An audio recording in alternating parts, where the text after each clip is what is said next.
Hello, everybody, and welcome into my latest live broadcast. It's the 3rd of August, 2023. It's Thursday.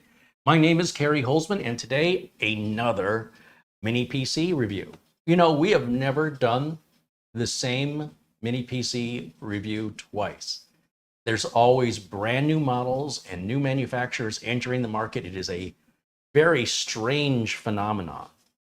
And I very much want to embrace it while it lasts. I don't know if it's something that's going to continue for a longer period of time, but in my experience, things like this, when something new is introduced to the market, there's a lot of manufacturers that want to jump in on it. And then, after about a year or two, many of the manufacturers just aren't able to make it.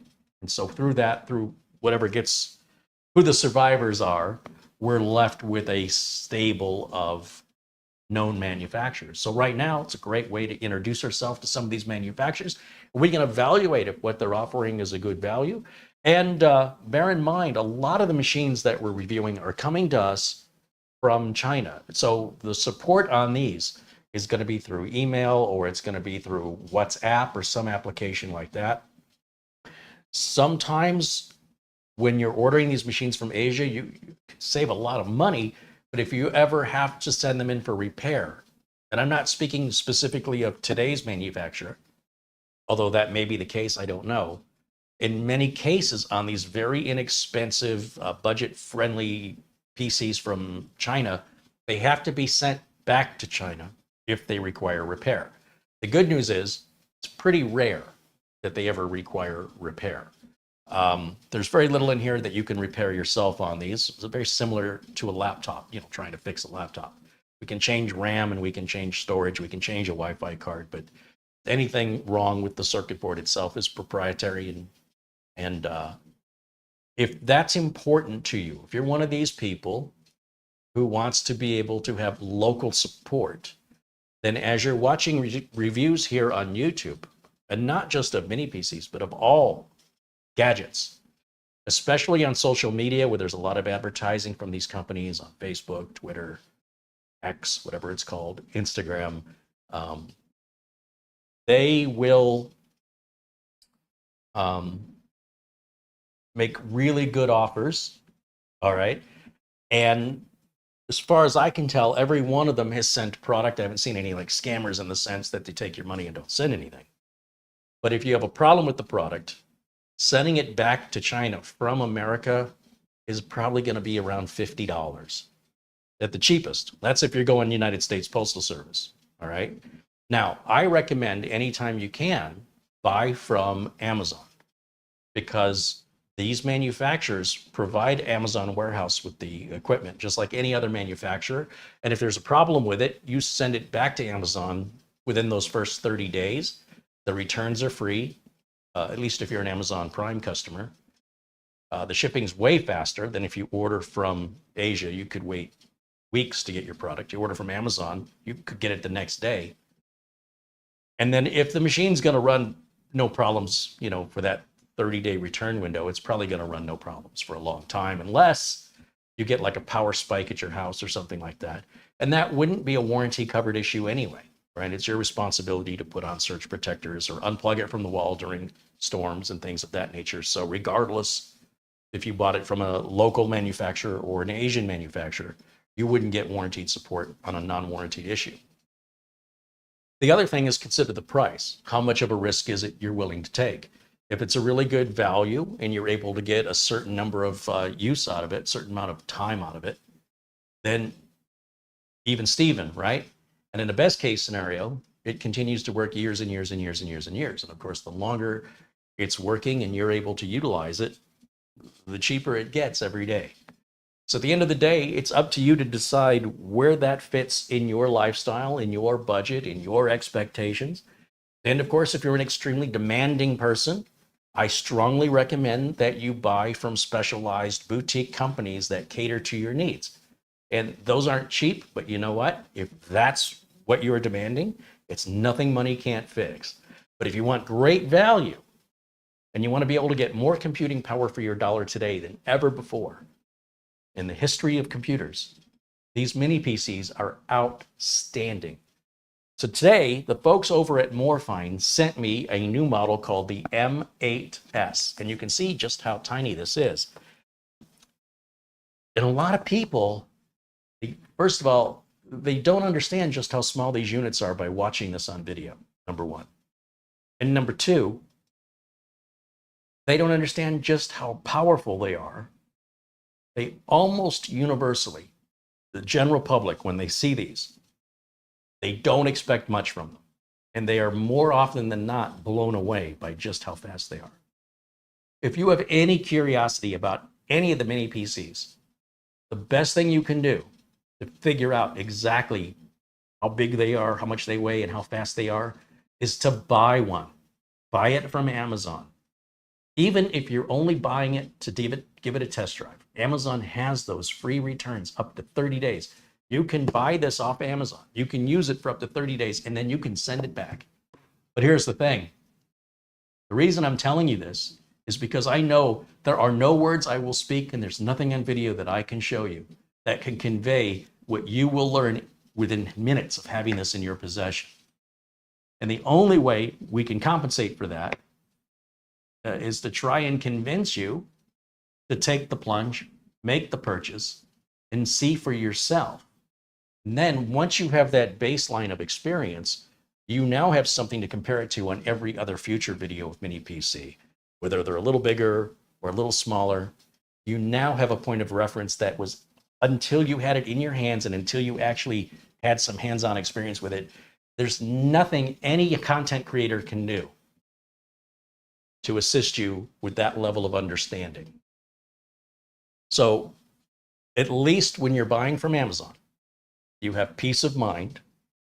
And I'm fairly convinced that if 10 of you buy a mini PC from Amazon, 9 of you are going to not want to send it back. Even if your thought was, I'm going to try this and then I'll send it back, just because I can't really afford it, but I'm kind of curious. I want to see for myself. It's just like when the car dealer says, yeah, take the car home for the night, They're counting on you not wanting to give it back. Well, it's very much the same thing. Prove me wrong. Search around, find one you think is going to meet your needs, meet your budget, make sure it's an Amazon Prime offer. And then when you receive it and you get some experience with it, come back into the chat and let us know. Share your experience with us. So others like you that still are too afraid to take the plunge, they're too nervous, they're too scared, they're too insecure, you can maybe help motivate them and give them a little more self-confidence. It's all going to be okay. Live life while you can live it, because when life's over, it's too late to try it then. So while you still have your mind and your ability to take advantage of this hardware that's new and modern, it's not an antique, it's not vintage, seize the day. Well, I guess is what I'm trying to say. Now, I want to say thank you to the contributions that came in via Super Chat before we got started here today. Our good friend Sarge Tech with a $5 Super Chat earlier says, Kerry gives maximum reviews on mini PCs. That way you can make a smart choice based on what you need in a computer, plus a video manual user guide. Yeah, I suppose that's true. Thank you, Sarge Tech. Paul O'Brien with €5 says, this is going to be my only contribution today. My Revolut has been scammed €200, so I won't be able to make any more contributions like I normally do. Oh, that just sucks. I'm sorry to hear that, Paul. The world is filled with nasty people. And the only peace of mind I can give you is that they all die like the rest of us. And if that's the kind of karma that they want to make for themselves, well, I'm sorry it happened to you, but I feel worse for the people who are doing it, because they must be such a sad and pathetic excuse for a life form. I just count my blessings every day that I wasn't raised that way, that my parents didn't raise me to do that to people. These people that do this have serious failures on behalf of their parents. Maybe someday we'll start seeing the parents being held accountable for the actions of their children. However, until that day, just be glad you're not one of those people. And hopefully the security and guarantees in your account will compensate you back for what you've lost. And be careful out there. It's just a lot of jerks temporarily living on the planet. They'll die, but for right now, the jerks that are living, just try to avoid them and try not to attract them. Thank you for your contribution, Paul. Tom Jackson with $7.77. Right on. Thank you, Tom. All right, that should catch us up.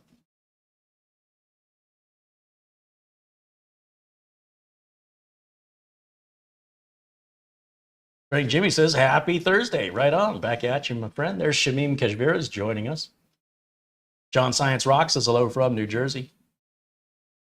Pete Tracker 34 says, I'm a little late picking morning glories for the wife.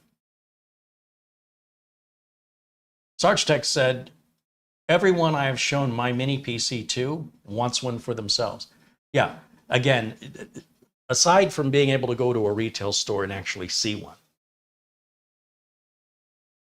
it blows people's minds to actually see it in person and to actually, interact with it. Universally, I have never met a single person that wasn't absolutely impressed with it, with any mini PC. Except there are people who say, well, this is impressive and well, it's a great price. It's still not something I can use, or it doesn't meet my needs. But these aren't people that represent the vast majority. The vast majority of people would benefit from these. Let's take a look at the Amazon specs page on this so we can take a look at exactly what we're reviewing today. Morefine is still a relatively new manufacturer to me, so I don't know much about them in regards to what support is like, or things like reliability I'm not too worried about because it's all mostly just built all the same anyway. So it's really just a question of what's the support like if you should need it, and you likely shouldn't. And for the most part, companies don't really do much in the way of support anymore. Customers have gotten particularly entitled and narcissistic, and it's costing companies a lot of money. So companies are starting to, if you thought they were discouraging support now, it's very, very difficult to get legitimized support from a legitimate product for a legitimate reason. They have made it very, very difficult because of how much money it's costing them. Too many consumers. 9 out of 10 consumer calls calling for support are asking for tutoring. They don't know how to do something. They're not calling about a problem with the computer. They're calling about trying to figure out how to do something. That is not what support is for. And that's why you're seeing the demise of support and why it's getting so difficult.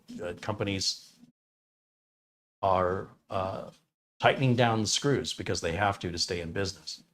I was at a restaurant the other day and I saw somebody said they wanted, they ordered a hamburger and they wanted an extra patty. They're like, all right, that's $1 or whatever it was. They're like, what do you mean $1? It's extra, cost extra. So there have been people going into like McDonald's or restaurants and they say, hey, can I get extra this or can I get extra that? And now the restaurants that used to say, oh yeah, here you go. They universally here in Phoenix, I've been in restaurant after restaurant that have big signs. It says extra, cost extra. Some people think that they can get away with saying, hey, let me order this and can you, I was at the pizza place the other day. And when you order online, there's a place for notes, right? So you say, I want a medium pizza, and you check the little boxes, regular cheese, pepperoni, whatever, right? I'm going to pick it up. And I said to the guy, there used to be a little checkbox for well done, but it's not there anymore. He goes, oh, well, there's a little section for notes, and in the notes you can write well done. Okay.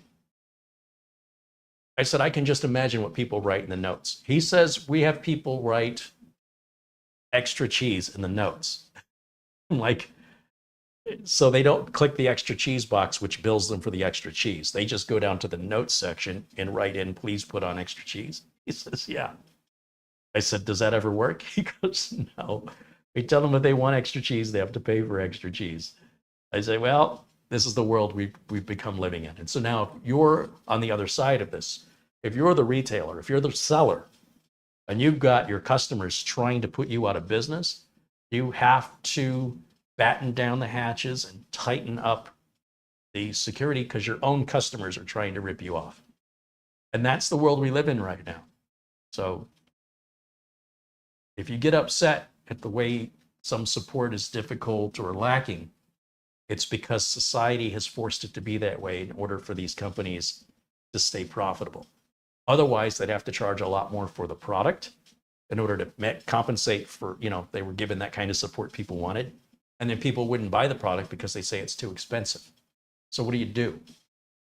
That's what's going on right now in our culture here in Phoenix in the summer of 2023. People just try to take advantage. So it's not a company being greedy. If you feel like the support isn't very good, usually it's not the company being greedy. It's the companies they're getting flooded with non-support related issues, and it's costing them a lot of money. So they're going to do everything they can to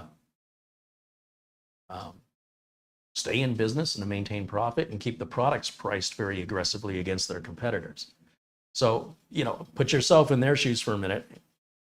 And that's why, again, I encourage you, if you can, buy from Amazon. Because even with Amazon, I don't talk to anybody in customer support. If I have a problem, it's all online. I check the boxes to return it. I get my return code. I take it back over to the UPS store. I never have to talk to a person. And when you want to know how to do something, you should be using Google and making an attempt to figure it out on your own. Of course, we have a community here that's always glad to help you as well. But that's not the purpose of support, to tutor you how to use the product. You don't go buy a grand piano and then complain that you call them on the phone and say, well, tell me how to play Beethoven's Fifth on that. That's not how it works. There's tutoring that you pay for that. And I mention it because a lot of you who aren't in the industry, especially a lot of the enthusiast and hobbyist channels, they don't see this side of the business and they don't see the trend that's starting to occur from the consumers. And the companies have to respond, or the companies go bye-bye because they run out of money. And it's because of the customers that drive them out of business. So customers have to put their foot down and say, or businesses have to put their foot down and say, absolutely not. These are the rules. If you don't like it, buy somewhere else, because they'd rather lose your business than lose everybody's business. So anyway, Douglas Burchell says he's loving his AWOW mini PC. He said his wife has one on the way and it should be here tomorrow. See, there we go. Somebody who went from having 0, got one, and now they need another one. And if they never would have gotten that one, they'd probably still be kind of curious. Maybe that's something I would like, maybe it isn't. And until they pull the trigger and actually buy one, they really aren't going to answer their question through any content online. You have to have it in your hands and you have to experience it. So, if you're not going to buy one, you have no intention of buying one, but you're really, really curious about it, get used to staying curious, because the only way you're going to solve that curiosity is hands-on experience. Nick Poverman says, my 90-year-old mother loves the B-Link mini PC I got her. Hey, that's really cool. Steve Chappelle says, good afternoon from Hobbsville, North Carolina. Welcome in, Steve. There's our good friend, Marvin Jameson. Hi, Marvin.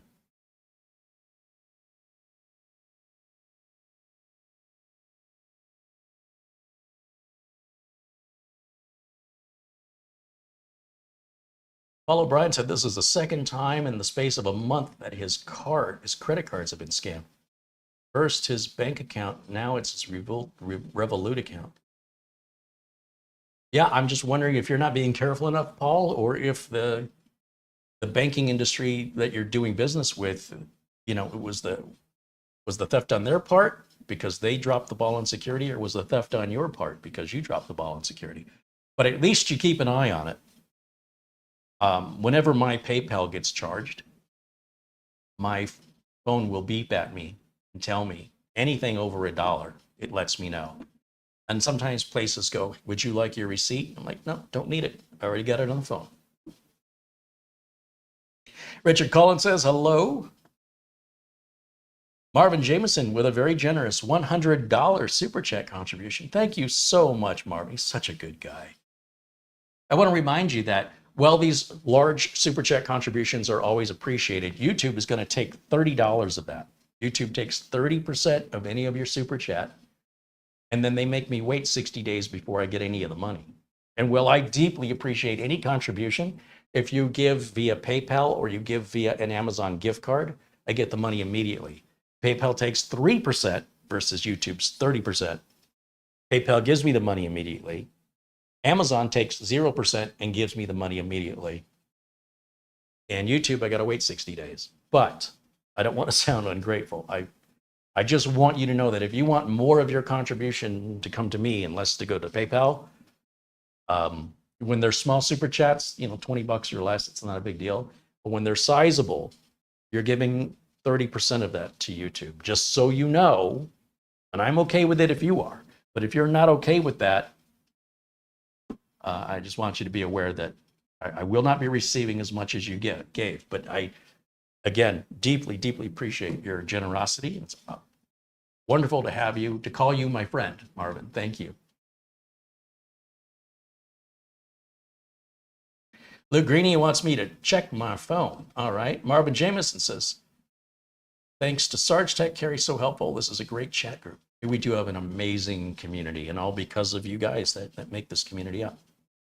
Nick Poverman said he showed the B-Link Mini PC to his boss, and now they're going to buy 20 of them to use with clients who need a PC at home to search for jobs and pay bills. Yeah, why not? Very inexpensive to ship, very inexpensive to buy, and they're very, very capable. All right, let's take a look.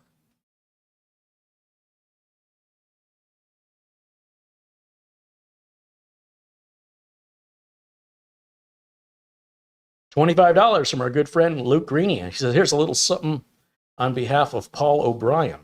Thanks for all you do, my friend. Hey, wow, that's a new one. Thanks, guys.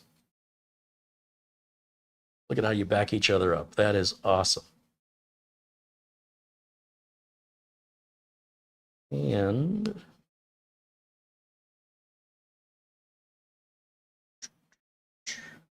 that was me. Okay. Like, what was that? All right, let's take a look at the Amazon listing page for the Morefine M8S. Thank you to Ben Laird with a £2 contribution, who says hello from Scotland. Thank you to Stan Ristoff with a £1.99 contribution. He says, I'm only here for a few minutes and he'll watch the repeat later. Well, thank you, Stan. Thank you guys for supporting the channel here. All right, let me go over to my window capture. Should be this button. And let's take a look at what Morefine has sent us for review. The Morefine M8S is a 12th generation Intel chip, the N100, which cranks up to 3.4 gigahertz. It's not a mini PC, it's a micro PC. It's even smaller than what we're typically accustomed to. It's got 16 gigs of DDR5, not DDR4. Of course, it's got the standard 512 gig NVMe SSD. That's pretty common in most mini PCs, specifically at this price point. It's got Wi-Fi 6 with an AX201 card. That's Intel. Bluetooth 5.2 and a 2.5 gigabit networking port. And look at the price. $230. There's a $50 coupon. That's going to bring this down to $179.99. Now, this comes with Windows 11 Pro on it. Windows 11 Pro from Microsoft. Windows 11 Pro Microsoft by... Oh, that's not what I want. It's Microsoft's. To buy Windows 11 Pro directly from Microsoft, they want $199.99, and they're not even going to mail you a disk or a flash drive. You're going to download it using your bandwidth and using your own flash drive at your own expense. They are just selling you the license code for $199.99. You're going to get that license code included on this little mini PC for $20 less than the license code cost. And you're getting the case, the power supply, the motherboard, the cooler, the CPU, the RAM, the storage, the Wi-Fi, the Bluetooth. Like for $20 less than just what the Windows 11 license would cost you. That's the times we're living in. It's crazy. This does support triple video output at 4K 60 hertz.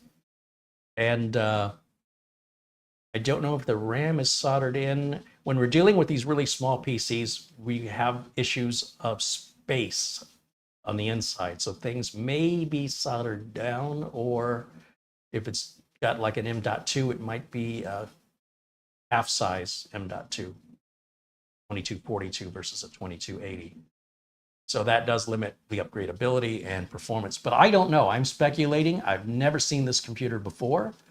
And prior to Morefine sending it to me, I wasn't even aware that it existed. There's so many PCs to choose from. It's very easy to have mini PCs still show up to date from manufacturers I've never heard of, or sometimes manufacturers have just so many models. Minisforms introduced a bunch of new models. I'm just doing my best to keep up. So as you can see, this is all 100% shrink wrapped. I've never opened it. This video is live. It's unscripted. It's unrehearsed. I've been working with computers as a hobby since 1981. I became employed as a computer technician in 1991. So let's see, that's 30, how many years is it? It hurt my brain. 42, 43 years that I have been working with computers. And for 33 of those years, I've been a paid professional. Customers pay me, businesses pay me, and I'm held accountable and responsible to getting the work done quickly, on time, under budget, or on budget at the very least. And so I don't feel like I should need to rehearse. I'm not making a commercial here. I am genuinely interested in the products, and I just want to share my experience with you. Because without you having one of these in your hands, this is about as close as I can think of to get you the experience of what they're like, their physical size, their performance, all of that.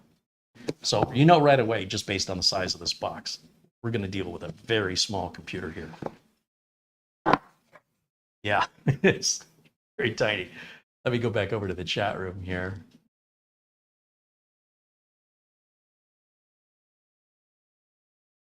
And let's see what we got. Here is our mini PC. They've got a little foam protector around it. Wow. Okay, so trying to think how I would explain the size of this. So let me bring it closer to the camera. Okay, so here's the Morefine unit.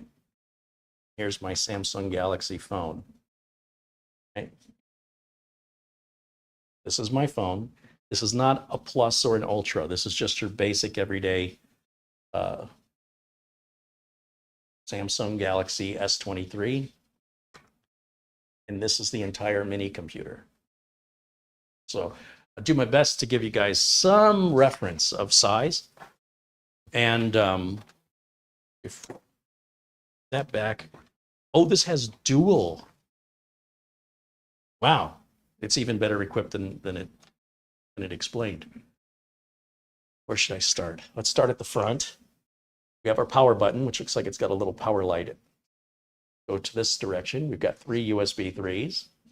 Go to the back. We've got a USB Type-C that's going to support a third video output. We've got 2 Ethernet ports. That's almost unheard of at this price point. You've got our headset jack back here, which could be used for speakers or microphone or a headset. And then finally on this side, we've got our 2 HDMI. Oh no, wait a minute. We've got 2 HDMI and a display port. This is our 3 video outs here. That USB Type-C, I think that's a data port only. Can't tell what that picture is. Not all USB Type-C ports will support video out. And so again, without reading documentation, just coming to conclusions based on what we're seeing. Because the page on Amazon says this will support 3 monitors, it's pretty clear to me that that's going to be your 2 HDMI and your display port. Because if the USB Type-C was able to also display, then we'd see 4 monitor options. Since that's not in the listing, I have to assume that's for data only, for fast data transfer. Let's see what else we have in the box.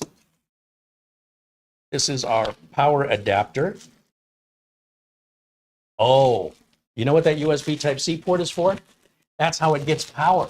You know, we're seeing more and more devices using USB Type-C, whether it's, I'm seeing toothbrushes, shavers, laptops, and now even mini PCs using USB Type-C, basically cell phone style power connectors, instead of your barrel jacks or those large power adapters. These smaller PCs also require less power, which makes it more likely that we can power them through USB Type-C. So yes, our power brick right here, that pulls up, and very small, about the size of a cell phone charger. There's some information about it here on the end. 12 volts, 1.2 amps. Oh, that's the input. 3,000 milliamp.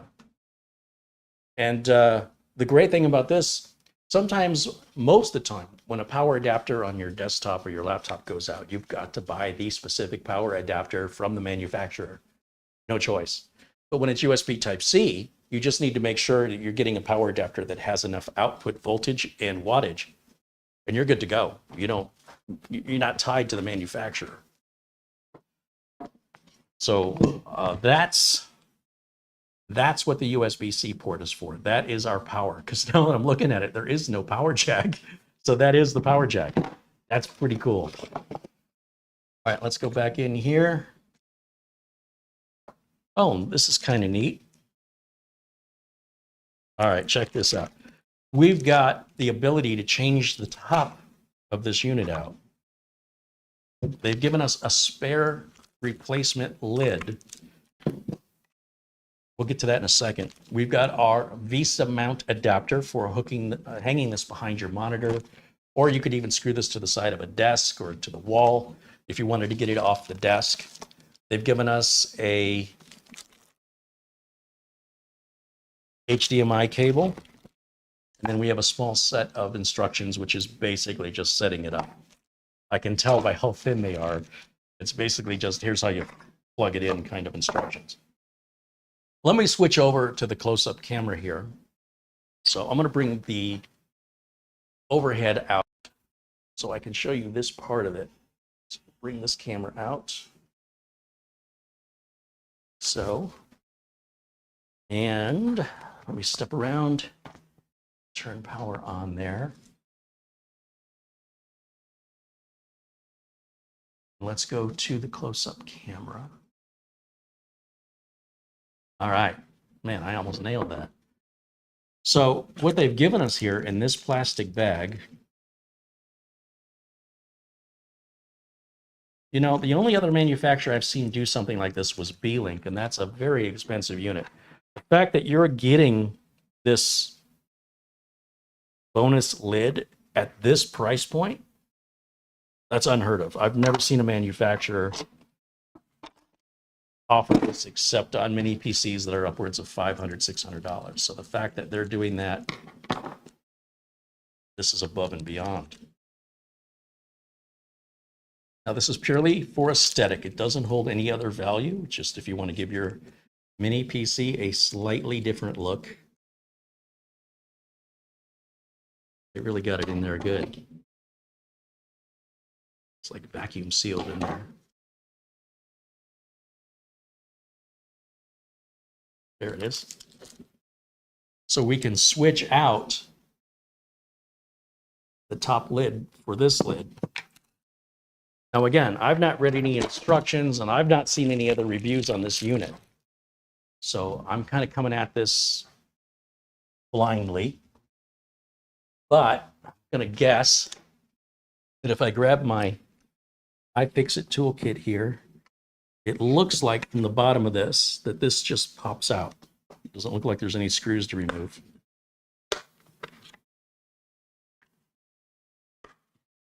You can use like a guitar pick, something like that.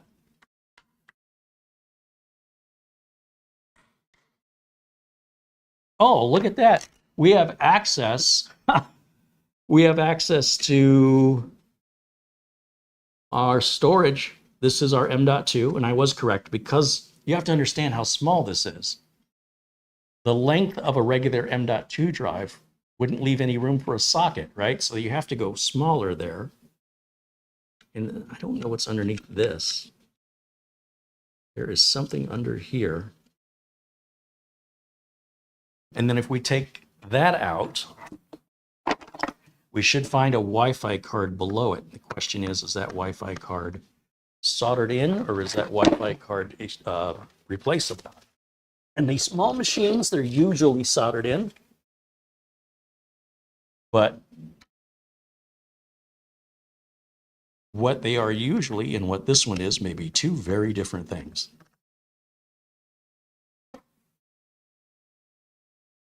Yeah, it's replaceable. There's our Wi-Fi card right there. Super easy to replace. Just don't understand what this is.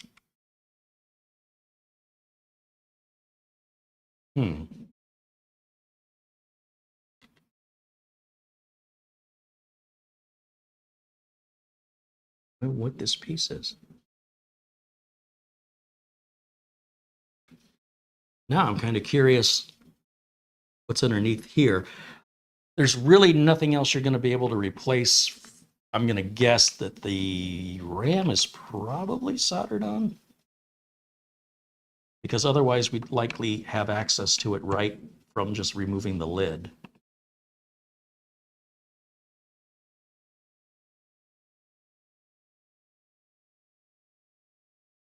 Let's see.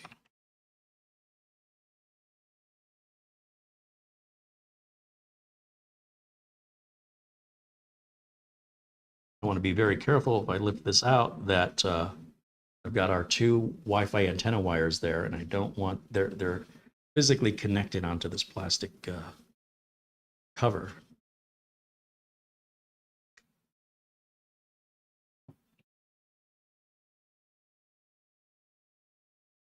Very careful with that.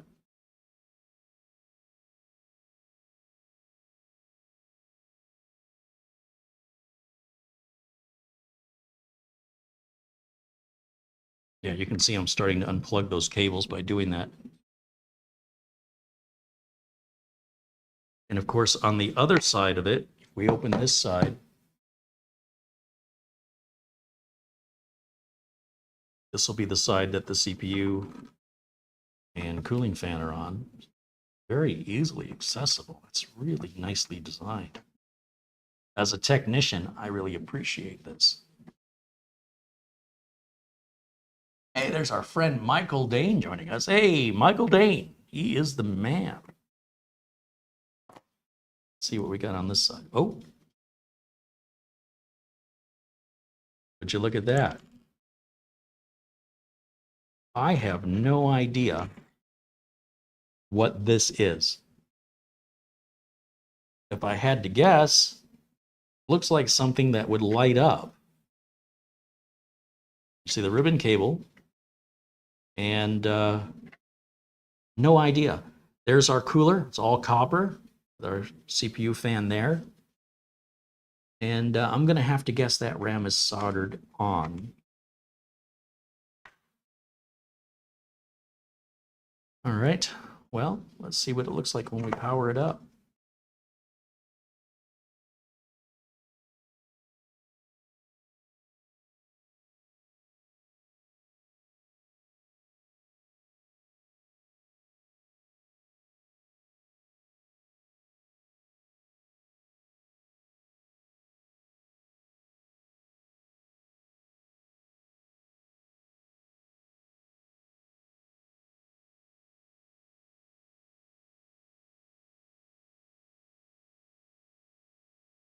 The N100 CPU from Intel may be actually limited to 16 gigs of RAM, negating any potential for upgrade.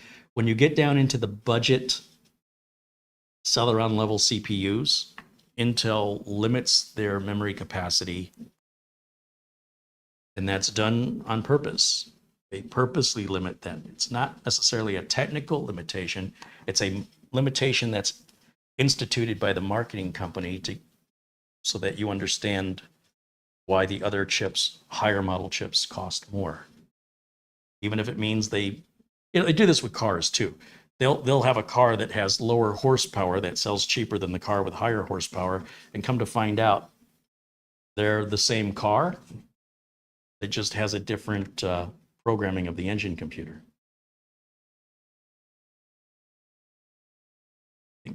So I don't know. There's the lid we had originally. This looks like a pretty nice lid. We'll put this one on. Plastic. Just push it down, locks it right in. How neat is that? All right, let's get this plugged in. Oh, I didn't put those 4 screws back in, did I? Hold on a second. Just realized what I did there. Hopefully I didn't just pull my antennas off. So yeah, let me put these 4 screws back in real quick. I would definitely want to take the Wi-Fi card, disconnect it before I take this plastic insert out to see what's behind it. But I'm pretty sure 16 gigs is the maximum allowable on an N100 CPU.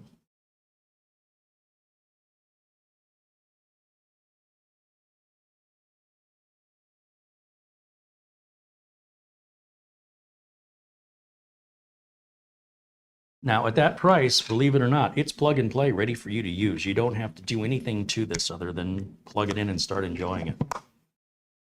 It's already equipped with the drive, the storage, everything's already been tuned. You might have to put some updates on it, but other than that, all the drivers should be in place, Windows should be activated, and you're ready to start using it immediately. All right, so let's go ahead and give it power. I'm going to leave the internet not plugged in because we want to go through our Windows setup. I need a keyboard and a mouse, so we'll grab that. Move the tools out of the way so we have some room here. Let's see. There, that's our extra lid. Keyboard and a mouse I've got right here. So I'll take the dongle. It's a little magnetic dongle that holds it in place for this keyboard and mouse. This wireless dongle communicates with both the keyboard and the mouse at the same time. So otherwise I'd have to use 2 USB ports, right? One for the keyboard, one for the mouse. It's way more convenient just using the one. And then I need HDMI, so we'll plug an HDMI cable into either of the HDMI ports. And then I'm going to, there's the front, I'm going to turn it on. You'll see we've got a blue light. And then we're going to go over to the HDMI input on our capture card here. Oh, that's pretty cool. The computer has a blue light. So that's what that piece was. Remember I said it looked like it was some kind of a light? So we've got a nice accent lighting going all the way around the base. Then of course the front lights up in blue. All right, so we'll do our first boot up. See what it looks like.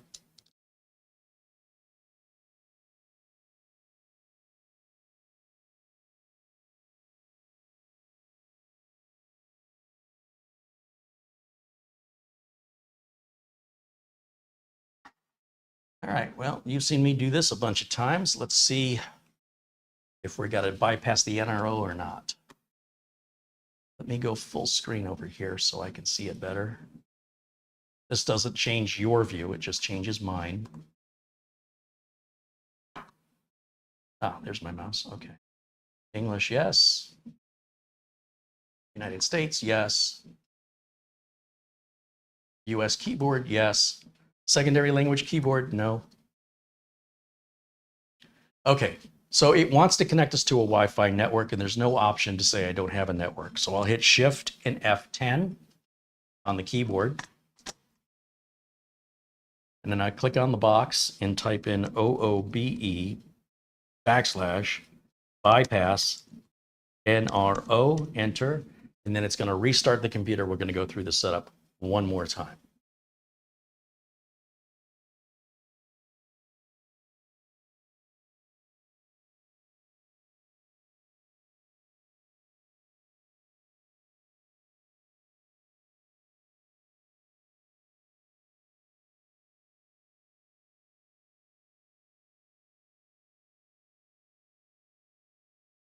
Douglas Burchell wants me to check my phone. All right, Douglas, I'll do that while we're waiting here for the startup. $10 via Zelle. Thank you, Douglas. Very kind of you.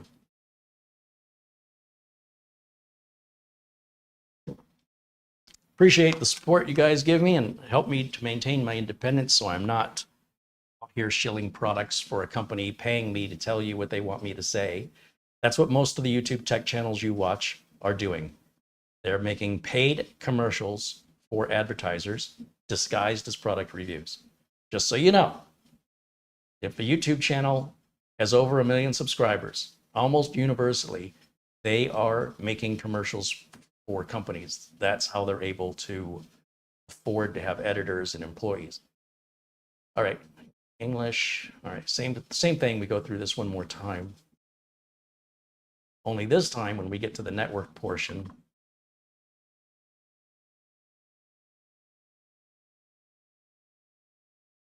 should have I don't have internet. Continue with limited setup. And that's what that bypass NRO does. Then we accept our license agreement. And then finally, we can put a local account username, which I'll just use the word user and a blank password. And then it should go ahead and, the telemetry. I like to leave location settings on, but I turn everything else off. Location settings is going to get our date and time set and keep it set as the clock loses time, minutes or seconds, just as a clock does, as well as any sort of daylight saving time change.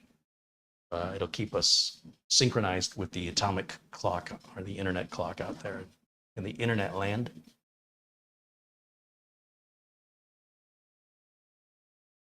And now it's just doing the final setup for our Windows 11. And then we can check out our device manager. We can make sure we are in fact Windows 11 compatible and that we have all of our drivers installed. So we're going to find all that out here very soon.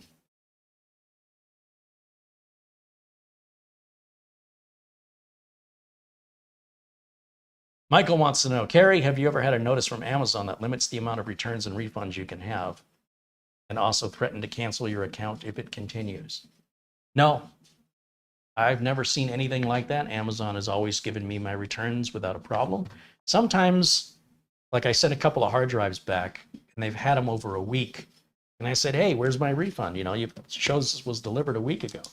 They're like, if it hasn't been 2 weeks, don't reach out to us. It takes up to 2 weeks. I'm accustomed to my returns often getting refunded the same day.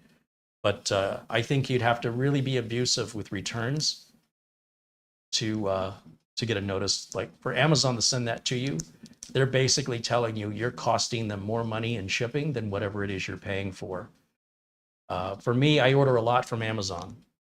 And so while I might send back $10,000 worth of product, I'm also buying probably $150,000 worth of product. So obviously Amazon doesn't want to lose, you know, they're still profitable.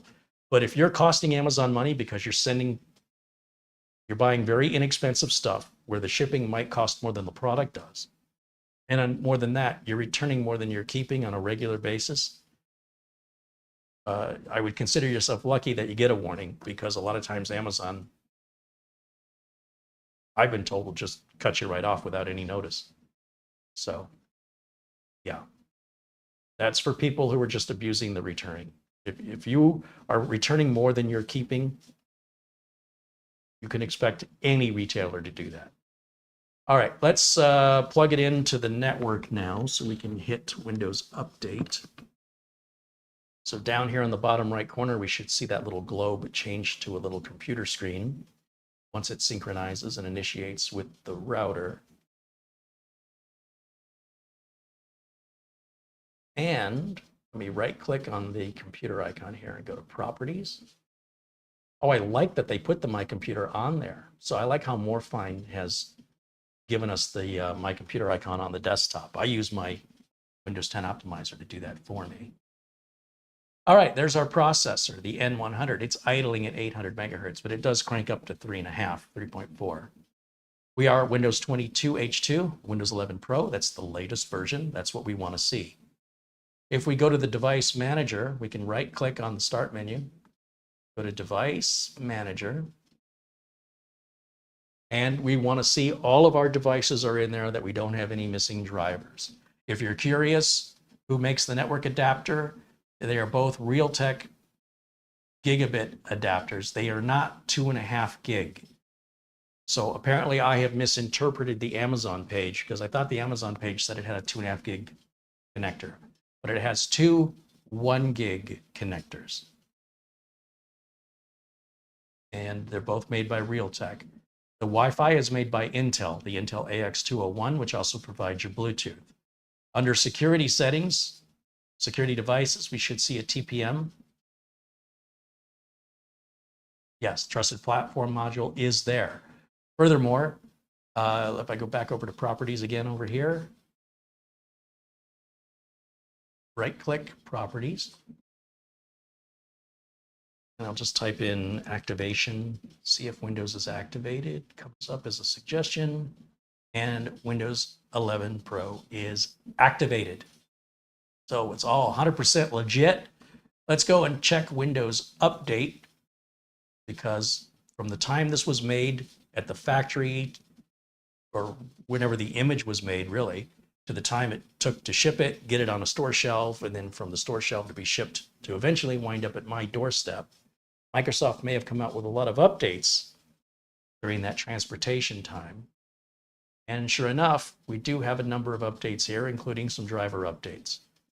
And while it's grabbing those, I'll check under advanced options and look for, let's see, receive updates automatically.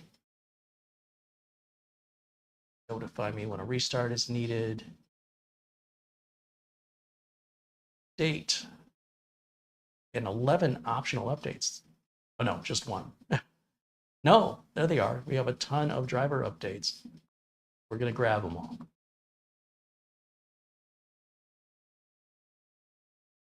And we'll just grab them all at once. Whenever you buy a new computer, or even if you're building your own computer, your first round of updates should be the longest. And then as long as you keep it automated, should be no big deal to keep it updated, as Microsoft releases updates every single month. Sometimes they release a handful, sometimes they release a truckload. And the more months you miss, the longer it's going to take you to download those updates, and the more vulnerable you are to the bad guys out there on the internet, hoping you don't do your updates. Bad guys, when you see people saying, I turn my updates off, bad guys love you. They love you so much because you make it so easy to steal from you. So be very cautious of listening to people online who advise pausing your updates or not getting them, because that is exactly what a scammer would tell you to do.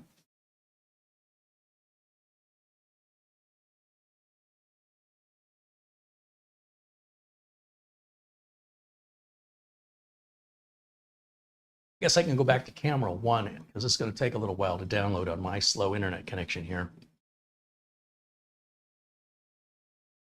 And you know what? I can put camera one in a corner, can't I? I think I have the technology. Oh. I'll do that, and then I'll just move this window over to the left. There we go.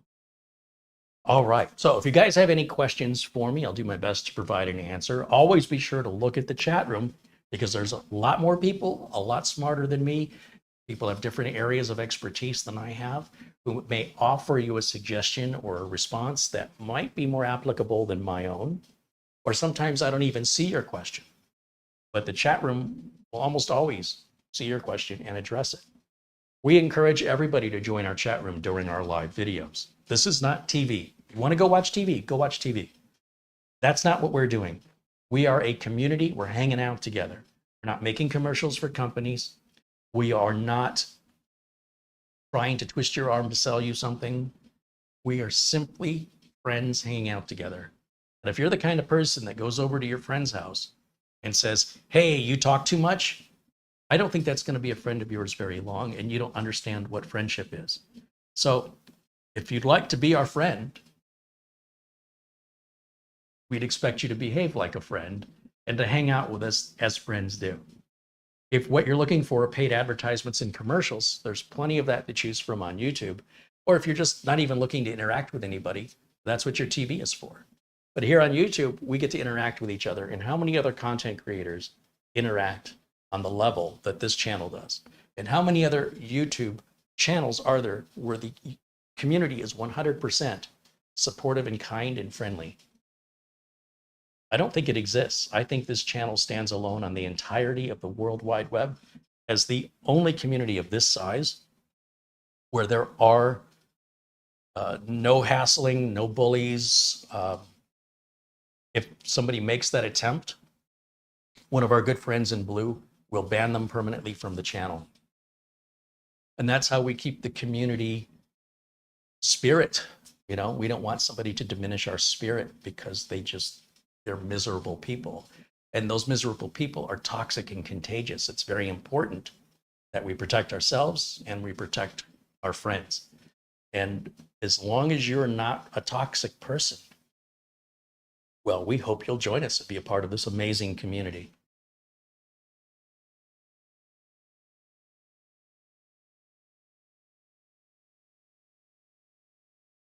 Starshine said they turned off OneDrive. You can uninstall OneDrive. Just go in your settings under apps and just uninstall OneDrive. You could also hit Control-Alt-Delete under your task manager, look under the startup tab, and just uncheck the box to keep it from running at startup. But I just uninstall it because, quite frankly, I don't use it. And if somebody did want to use it later, or if I wanted to use it later, I could just download it for free from Microsoft. So it's not like if you take it off, you can't get it back. It's going to cost you anything.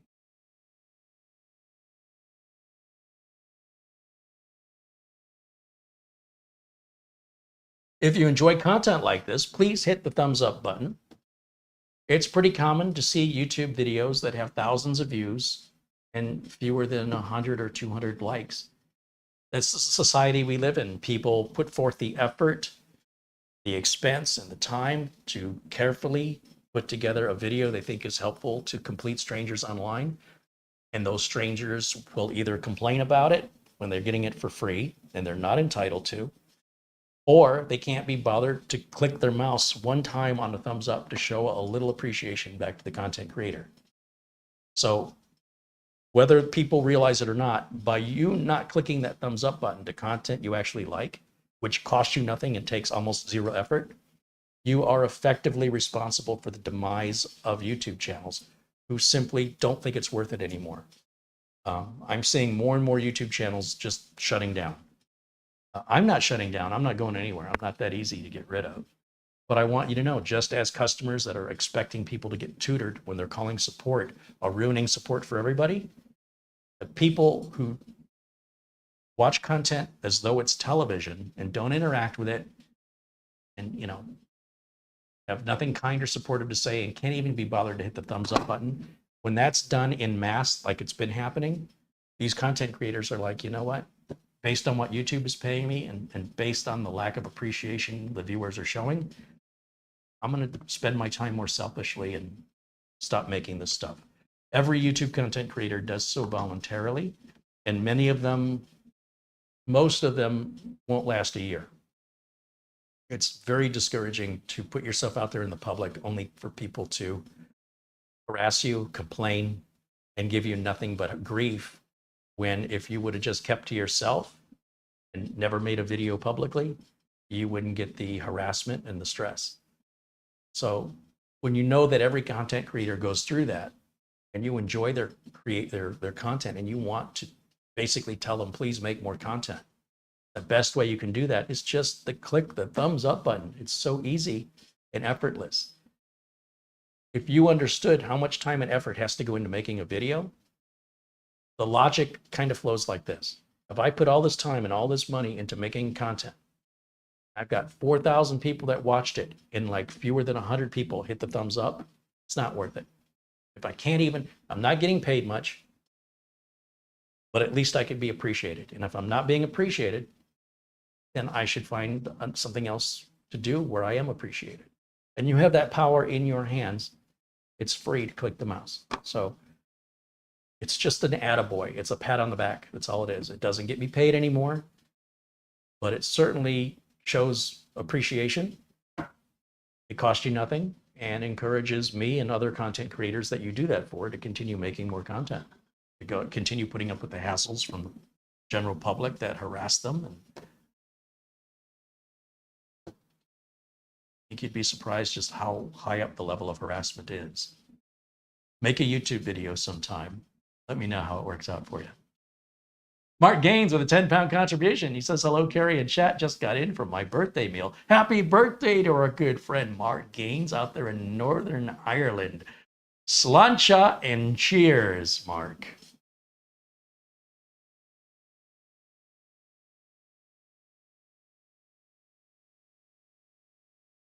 And let me make an adjustment here. Video quality.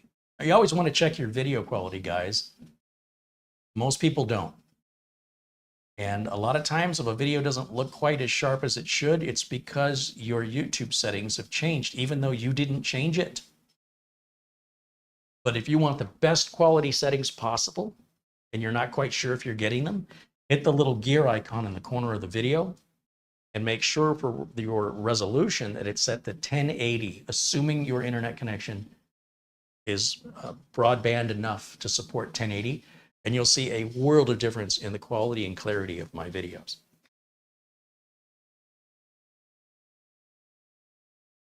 Alan Linda says, Carrie, check if my $7.77 Amazon gift card got to you.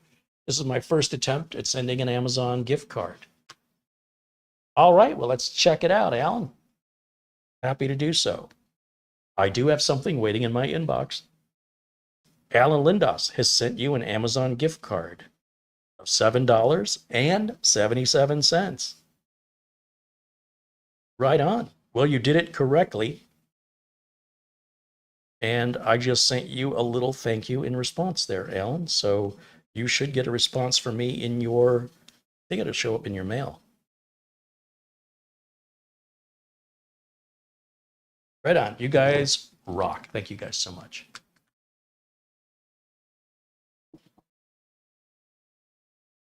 Nick Poverman said, I made a YouTube short video calling out all these people who are giving tips to mess around with regedit. I got reamed a new one on YouTube and I'll never do that again. No good deed goes unpunished. Yeah. Yeah. Be ready. You put yourself out there publicly. It almost doesn't even matter what you say. The fact that you're public makes you a target for attack from what are essentially complete losers who have nothing else better to do than to harass people they don't even know, who they're not giving any money to. This shows you, as a civilization, we as human beings have not evolved as far as we think we have. There are a certain portion of us that have evolved far more than the vast majority. I'm absolutely convinced that we have not all evolved at the same level. I don't believe that all people, if we go back genetically and we go back through our family history, that your family history would trace back thousands of years. Your family history may only trace back a few hundred years. And when you consider the evolution process of the human animal and how long it's been in process, it's not as though all human animals were created at the same time and that we all branch equally from that. It's pretty clear to me we don't. So we still have some people that are more caveman-like than others, and there's nothing you can do about it. And it's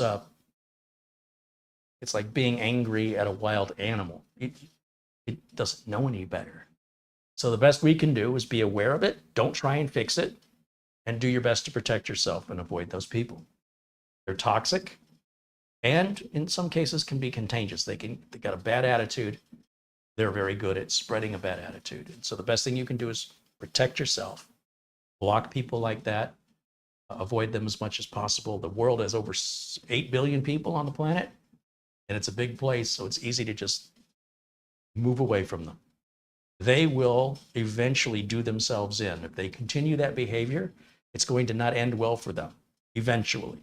It may take a while, might not take a while. Either way, best advice I can get you, don't try and fix them. Don't try and make it better for them. Avoid them. Save yourself. Steve Chappelle said, I live in a very small town and I'm looking to start a computer repair business. What tips can you give me to help? Just look at my YouTube channel and look under, search Kerry Holzman space business. And you'll see a number of videos. I've been making these videos since 2008, and I've talked about tips and tricks in running a business for over 15 years. So absolutely dive into those video library, over 1,500 videos on my channel, and I think you'll find the information you're looking for. The bottom line, though, honestly, is go get some work. Best thing I can tell you is find a computer to fix. Nothing else is worth any time. Don't worry about what tools. Don't worry about what desk. All you should be worried about, if you want to be a computer technician, is getting a job. Whether you want to be self-employed and you want to start knocking on people's doors or doing some advertising, or you want to go on job interviews. And at that point, that will define for you what you're going to need based on the kind of work that you end up finding. But the work will not come to you. It's very unlikely. Work will just show up at your door. You have to go out there and you have to go get it. Once you've got the work, then you can follow up with questions you have as a result. But you will not be able to anticipate what work, how much work, or what kind of work is available to you in your area at this particular time. Therefore, the only useful advice anybody can tell you is go find something to fix. And then we can help you from that point forward if the answers aren't very clear to you at that point. James Carter with a $5 super chat. Thank you to James Carter for supporting the channel. Teju says M8S or M9, the specs are mostly identical. Didn't we do an M9? And wasn't that DDR4? And wasn't that a really long, skinny computer? Whereas this is aren't they entirely, completely, and totally different machines? Or am I confused?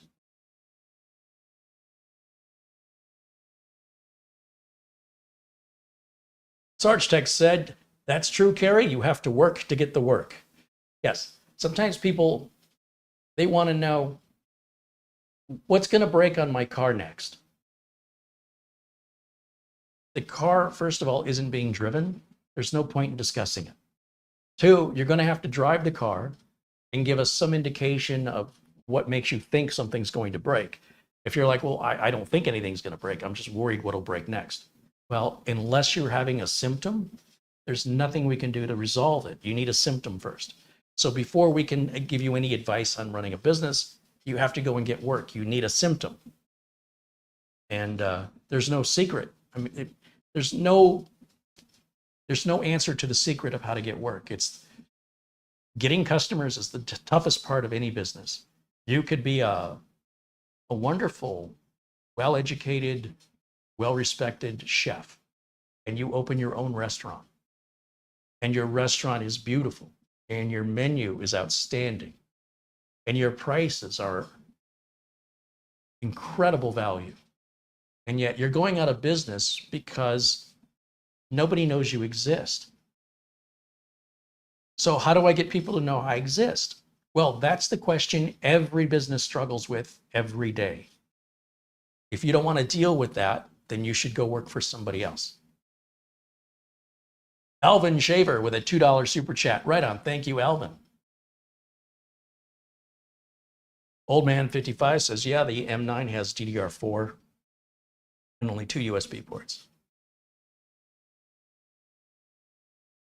Kenneth Hodgson says, he bought a B-Link 5500U for 287 pounds about a month ago, and he's very happy with it. Has anybody bought a mini PC that they weren't happy with?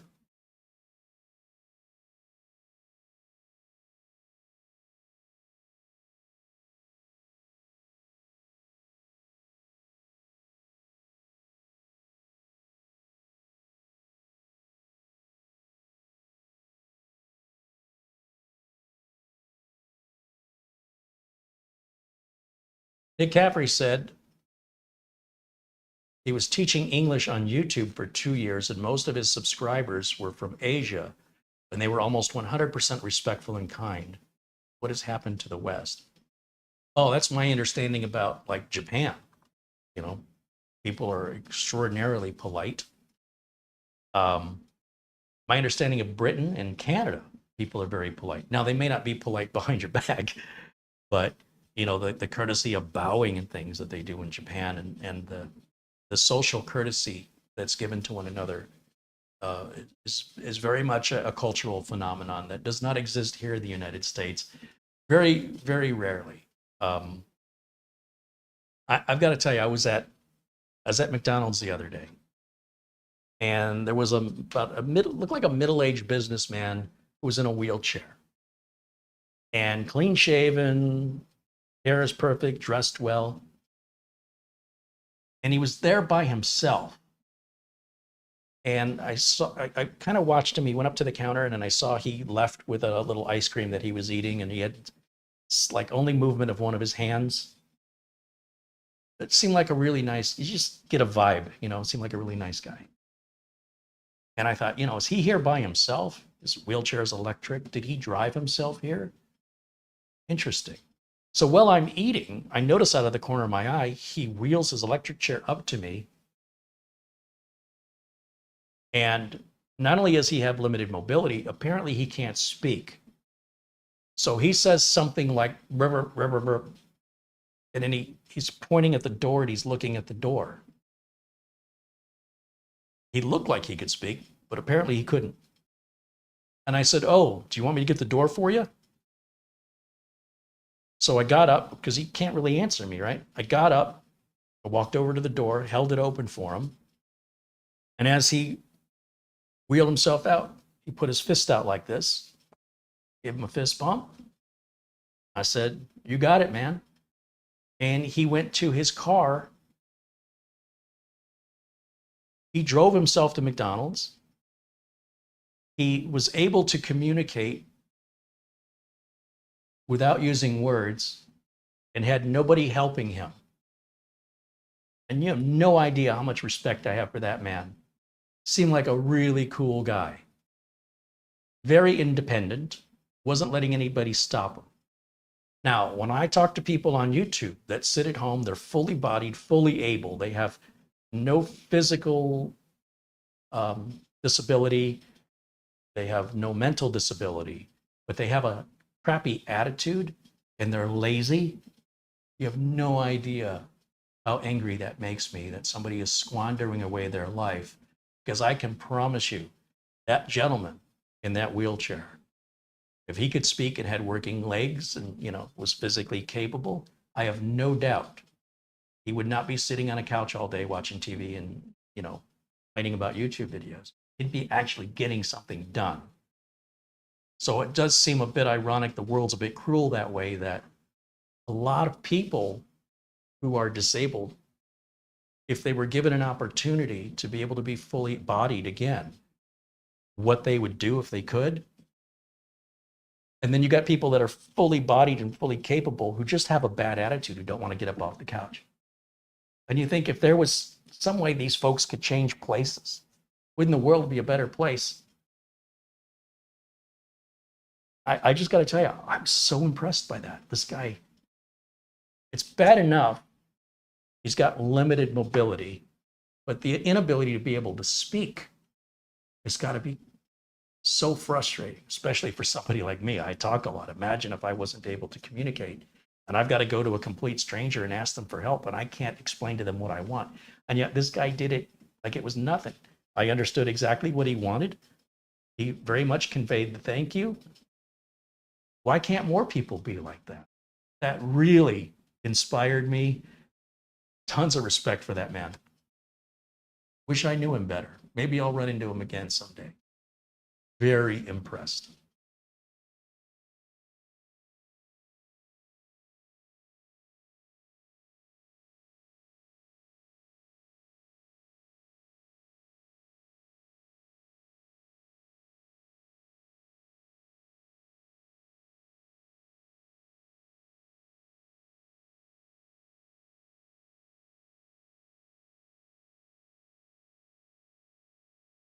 Architect said that was 100% a feel-good story.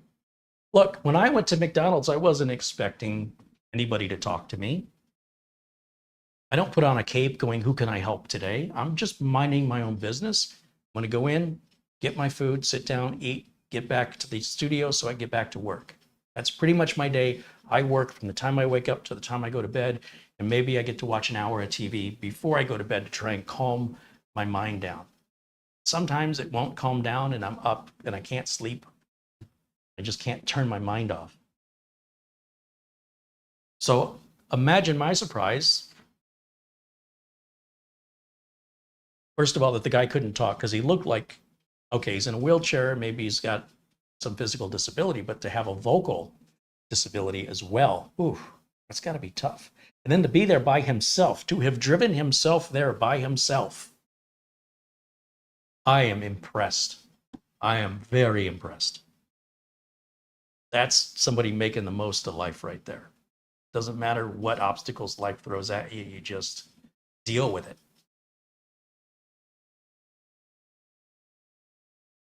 I cannot tell you the respect I have for that man.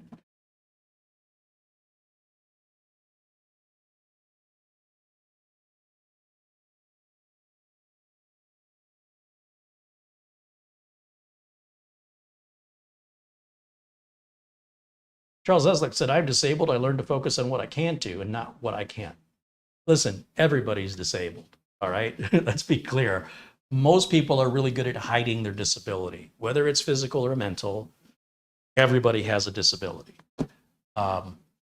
Some people use it as an excuse to feel sorry for themselves. And some people see it as a challenge to overcome or to not let it get in their way. I think it's fair to say that many of us are differently abled versus, the term disabled sort of implies you can't do something, which is true. But on the other hand, there are probably other things you can do that other people who are not disabled can't do. So in that same term, they're disabled in that way, right? So being differently abled it can be a superpower if you want it to be. It's all attitude. It's all it is.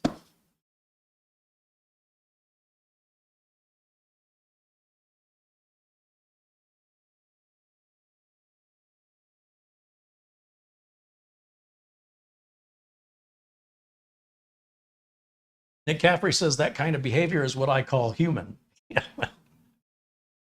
Wouldn't that be nice if the bulk of society, at least here in the US and Europe, from what I understand, would treat each other with the golden rule. But yeah, there's still too many people out there that are just looking to see what they can get for themselves. And our time here for all of us, whether we're jerks or we're kind, our time here is very limited. And when you reach the end of your time here and you look back on it, I hope you won't look back with regret. And I hope you won't look back thinking, I wish I would have done this thing that I could have, and I procrastinated or I made excuses and now it's too late. And, it is what it is. Seize the day. You're here now. Don't let an excuse get in your way. If you want to do something, then do it. As Yoda would say, do or do not. There's no try. Just stop thinking about it. Stop trying to plan it out. Just get off your butt and start doing it. The rest will fall into place. You'll see. Prove me wrong.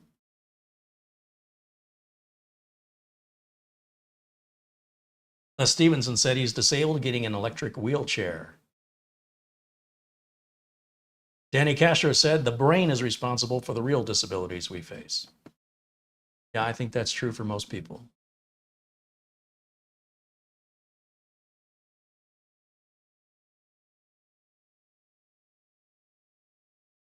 So, while we can't control the behavior of others, we can certainly recognize them when we see them and we can avoid them. Don't interact with them. Don't try and change them. Don't try and be a social justice warrior. If you see somebody being bullied, that's a different story. If something illegal is happening, call the police.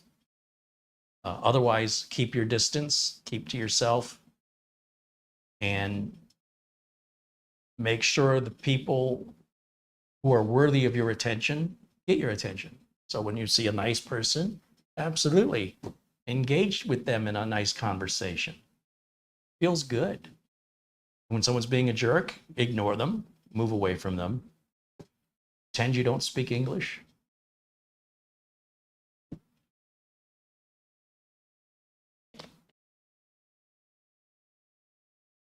All right, I guess we're rebooting right now.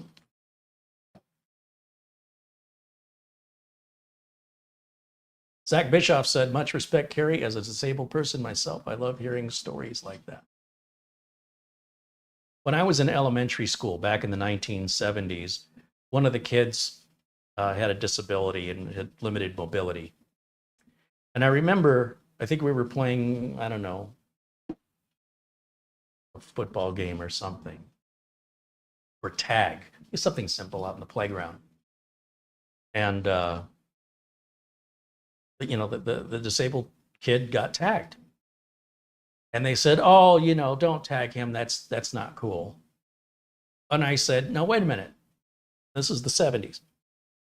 I said, it's my understanding disabled people don't want us to treat them any differently. If he got tagged, he got tagged.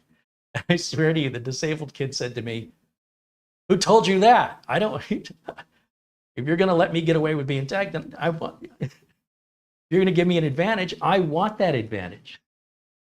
I did not, here I thought I was, you know, standing up for him. And he's like, hey, how dare you? They're going to offer me something? Of course I'm going to take it. What am I, stupid? It's pretty funny. Hey, there's our good friend Oystein joining us from Norway. He says, here's a late fee from the Norwegian mountains for the last time. Oh, is it the end of your vacation already? He says, thanks for all the knowledge you're sharing with us. And he also sent a gift card. Oystein's such a nice guy.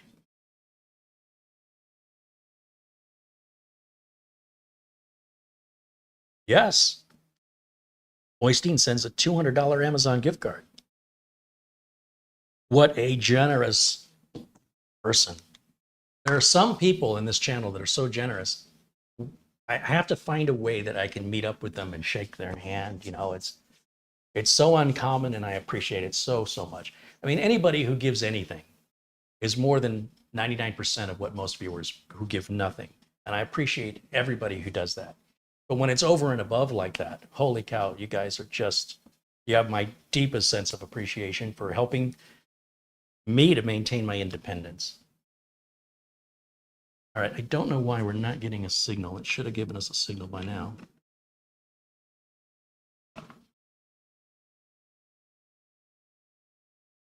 I think I'm gonna, little box is kind of warm here. I'm gonna unplug it. Then we'll plug it back in and restart it. I don't know what that was all about. Let's see if we have any better luck. There we go.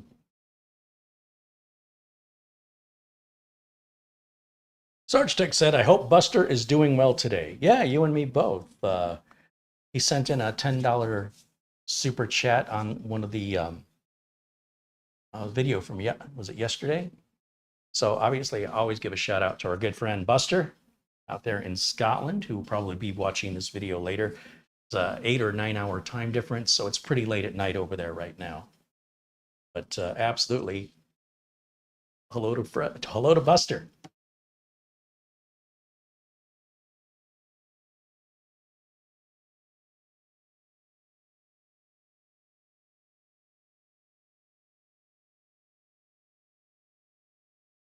Andy Kane said he'll fly you over to Ireland in his private jet. Hey, that's great. I'm just waiting on my passport and then let's go. I'm supposed to get my passport sometime this month, but I'm not holding my breath. The US government's been very slow on. I guess there's been a big rush on passports. Everybody wants to travel now with the pandemic being mostly over with. A lot of restrictions have been lifted. I mean, I'm not looking forward to getting on an airplane, but there's really no other convenient way to get to Europe or England or the UK.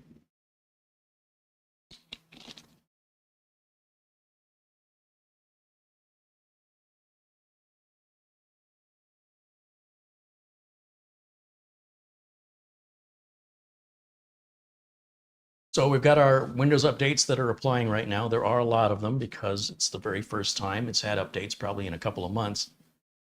And then once you do get this updated, then start using it.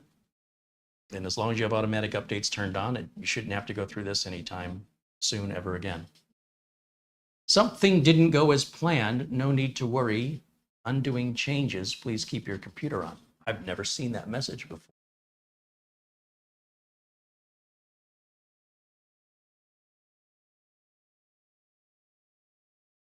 Stevenson said he's going to become a channel member soon. Right on. We'll be happy to have you. You're always welcome.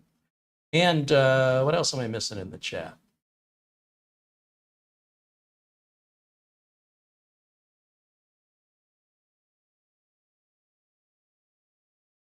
Frank Jimmy says, be sure to catch the musical episode of Star Trek Strange New Worlds. It was spectacular. That sounds horrific. If anything is a musical, I'm not interested, but I am watching all of the new Star Trek series, so. But I'll tell you what, that show called Warrior that's on Cinemax, I can't get enough of that show. Man, that is a very addictive show. All right, let's get back over to Windows Update and let it continue with more updates here.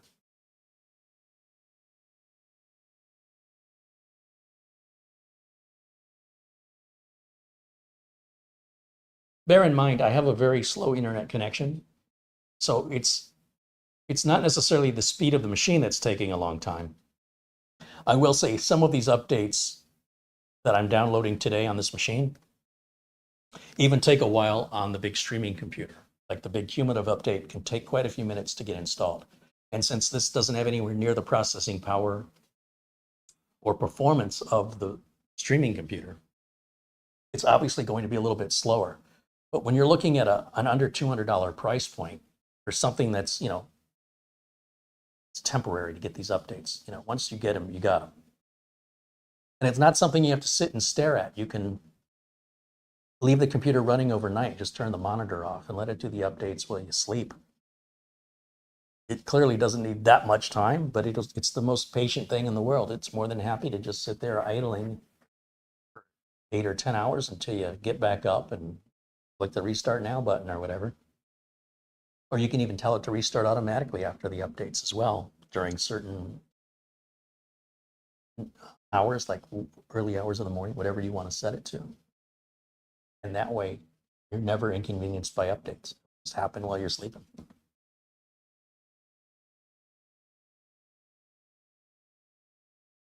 Nick Caffrey says, come to Ireland instead. We've got U.S. Customs clearance at Shannon, so it's easy to fly home. I don't know where Shannon is.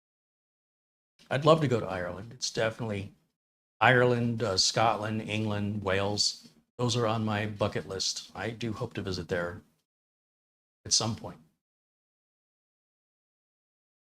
Pete Tracker says, you think your internet connection's slow. You should see mine here in central Pennsylvania out in the boonies.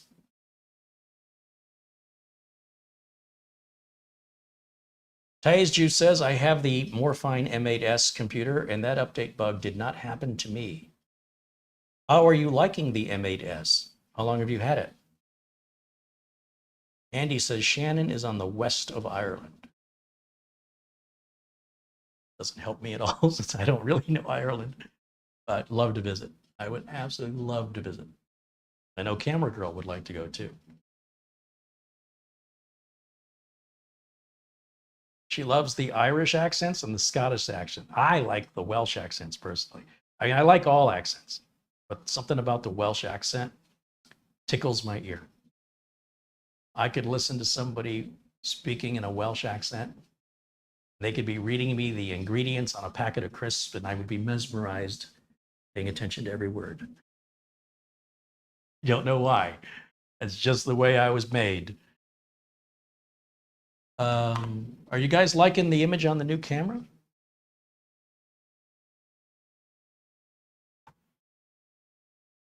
Wondering if I can make a little more fine adjustments here. Let's take a look at my filters.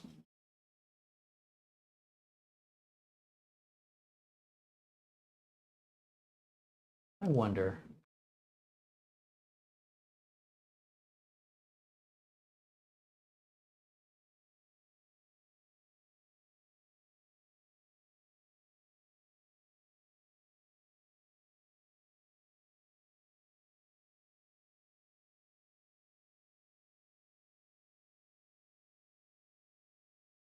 What does this do?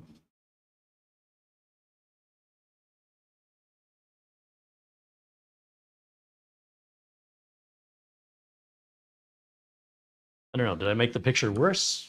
Did I make it better? Or is it mostly exactly as it was?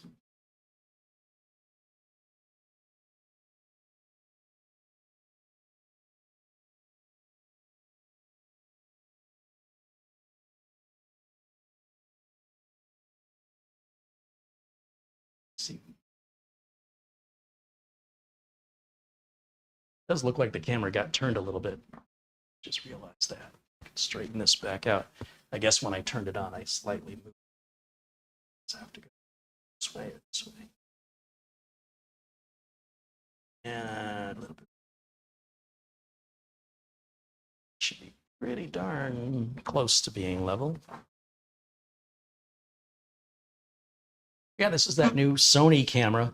Some people have asked, like these little clips that I've got down here holding the cables. Please always remember, anytime you see anything that I'm using on the camera, I don't care if it's Gatorade, if it's a screwdriver, if it's my cutters, my spudging tool, this tablet, this holder, this camera, all of it is listed on my Amazon store page. And the way you get to that, let's see, if we go back over to our HDMI input, we'll just use this computer to demonstrate since we're waiting on this to update anyway.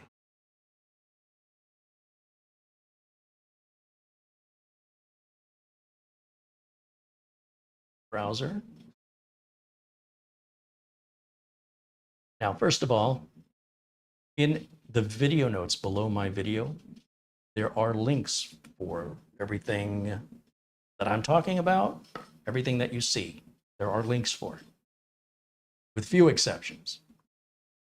In fact, if you see something on the channel that there isn't a link for, let me know and I will correct it. So for example, once I get the browser set up, we go to amazon.com/shop/Carrie Holzman. That's going to take you to my, spelling it wrong. Amazon.com/shop/Carrie Holzman. There I am. And I have some video reviews for Amazon on here, but there are these 3 store pages.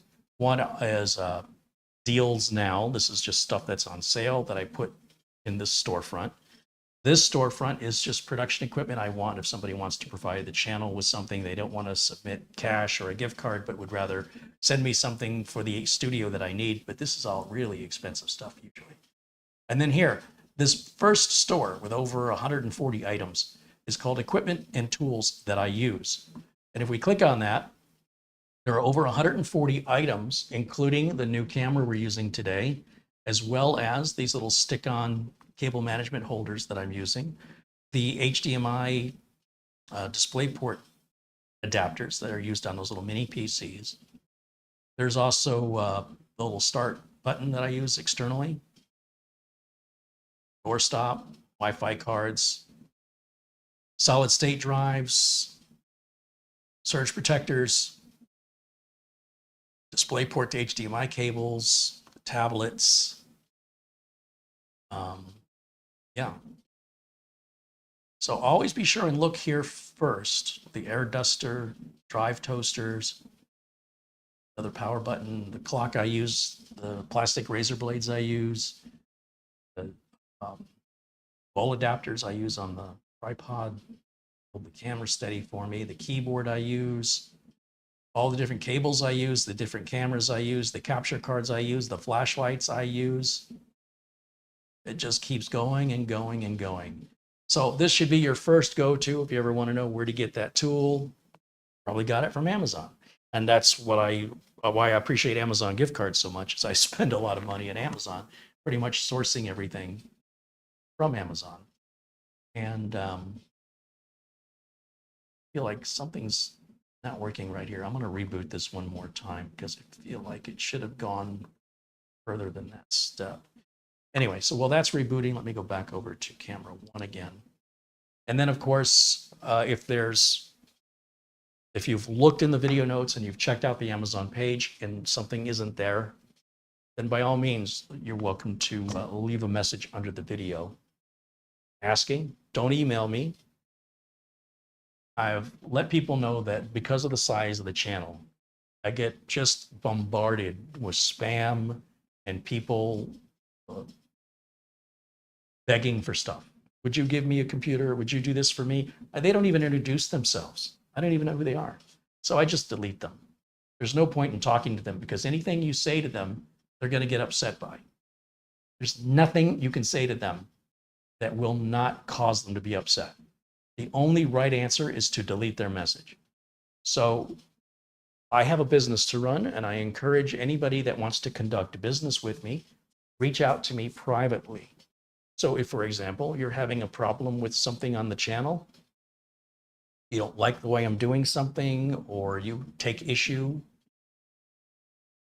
of, I don't know, something I'm doing you don't like, please, it is so disrespectful to publicly use my platform to criticize me. Take it up privately with me. But more importantly, if you're looking to conduct business with me, if you're looking to have me build something for you that you want to pay for, an upgrade or a repair that you want to pay for, then please reach out to me in email. Once again, it's nothing to be discussed publicly. Let's handle business privately. And in that way, it certainly takes some of this, I don't want to say stress, but being flooded with messages from people, complete strangers who only think about themselves and who only just want me to give them more, who don't offer to give me anything, never have given me anything, and haven't even so much as told me who they are or where they're from or why they're reaching out. They just want something. It's just static noise, and I'm just deleting those messages and I'm blocking those people. The problem when I block them is what happens if they actually want to conduct business with me now? They cannot communicate with me. Because once somebody has established themselves as being disrespectful to the value of my time, I'm not interested in anything else they have to say. So I could be undermining myself if time goes by and they reach out and they want me to build them a computer. They want to pay to have me fix or upgrade something for them. And now they cannot get through to me anymore. Sort of the boy who cried wolf situation there. And because of the scale of how big this is, it's one thing if it's a small YouTube channel and it's got fewer than 1,000 subscribers, that's a different story. But when you're at this level, the scale of it is it's hard to imagine. But you can certainly help and not add to the problem by simply being courteous. Like I said, issues, take it up with me privately. Business, take it up with me privately. The community is for the community. You understand? Please interact with the community while you're here. That's what that's all about. And when you want to interact with me, if it has something to do with business, always welcome to reach out. And of course, if you're a member of the channel, you can reach out at any time for any reason, because these people are contributing financially, and I want to make sure that I make time for them. They're not just people that are taking, they are people that are giving back. So for anybody that gives back, I'm going to give back over and above for those people versus just the average viewer who takes and takes and takes and then wants more, right? So there's only so many hours in a day, and I've got to divide my time as best I can throughout the day and triage it to the issues that are most important or the people that are most deserving. Everything else gets deleted. So either that or I'd have to hire somebody to just do nothing but go through my correspondence for me. And I don't make enough money to pay somebody to do that. I guess it's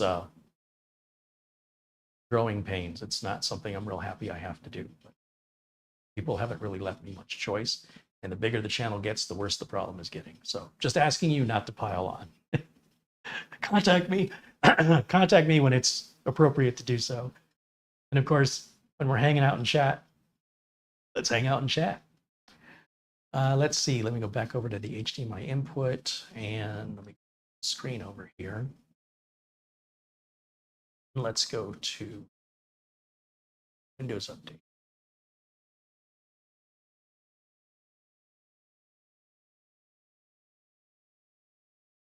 Already wants to restart. Okay. I'm okay with that. All right. So does anybody have any questions about the Morefine M8S that I can answer for you, or any computer questions at all?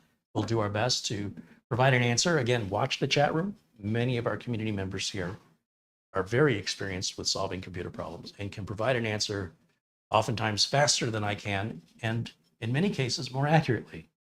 But let us know what your question is below. Otherwise, we'll be wrapping the video up today. I try to keep these videos around 2 hours or less, and we're about 20 minutes away from our 2-hour point.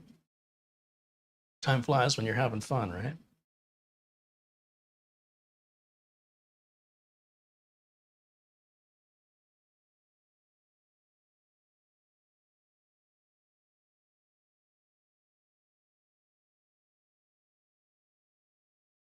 Old Man 55 says, how is the quality of the NVMe? Well, I mean, essentially, we're dealing with a Celeron processor, right? It's an N100 processor. And so no matter what the NVMe drive has as far as performance goes, you're going to be limited by the CPU. And so if you are interested in high-performing storage or high-performing RAM, you definitely don't want to buy a sub-$200 computer. The 2242 NVMe's, the small ones, they do not run as fast as the larger ones.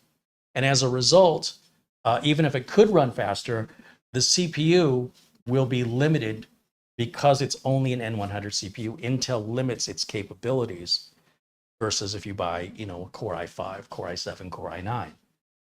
So if you're concerned about performance, you should not be looking at a model like this. This is ideal for people that are on a very limited budget and they want to have something that's Windows 11 compatible. They want something that's going to take up very little room. They can use it as a home theater PC. They can use it for everyday usage. It is not for gamers and it is not for high demanding users. But we can run Crystal Disk Mark on it just out of curiosity. But I wouldn't expect it to be more than 2,000 or 3,000 megabytes per second. And even at that, I would be impressed if it even does that.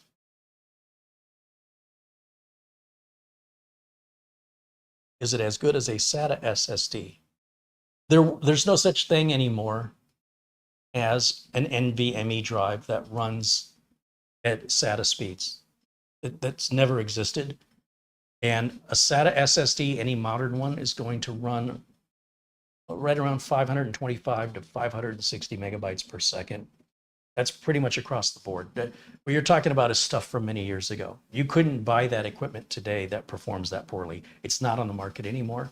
Maybe on eBay or somewhere used, Craigslist, or maybe you're buying from Wish.com or AliExpress and they're selling some old stuff. But anything modern, it's probably, if it's NVMe, going to be somewhere around 2,000 megabytes per second on this level. And if it's SATA, it's going to be at 550 usually. Universally across the board from this point until I say differently, that's what you can expect on the budget machines. And of course, if you want faster than that, you just need to spend more to get that. But let me switch over to this. And let me go full screen over here. And let's grab the utilities flash drive and plug it into the USB port here.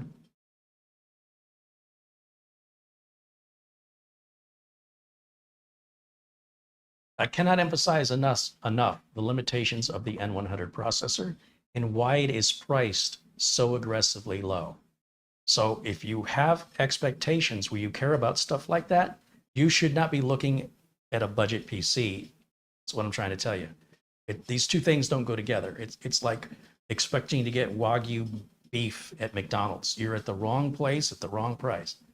But just out of curiosity, just for the sake of wondering what does it do, we can certainly answer that. It's easy enough to copy over Crystal Disk Mark. And we'll take a look here at our numbers on their included storage drive. Again, I'm going to guess between 2,000 and 3,000. But let's find out.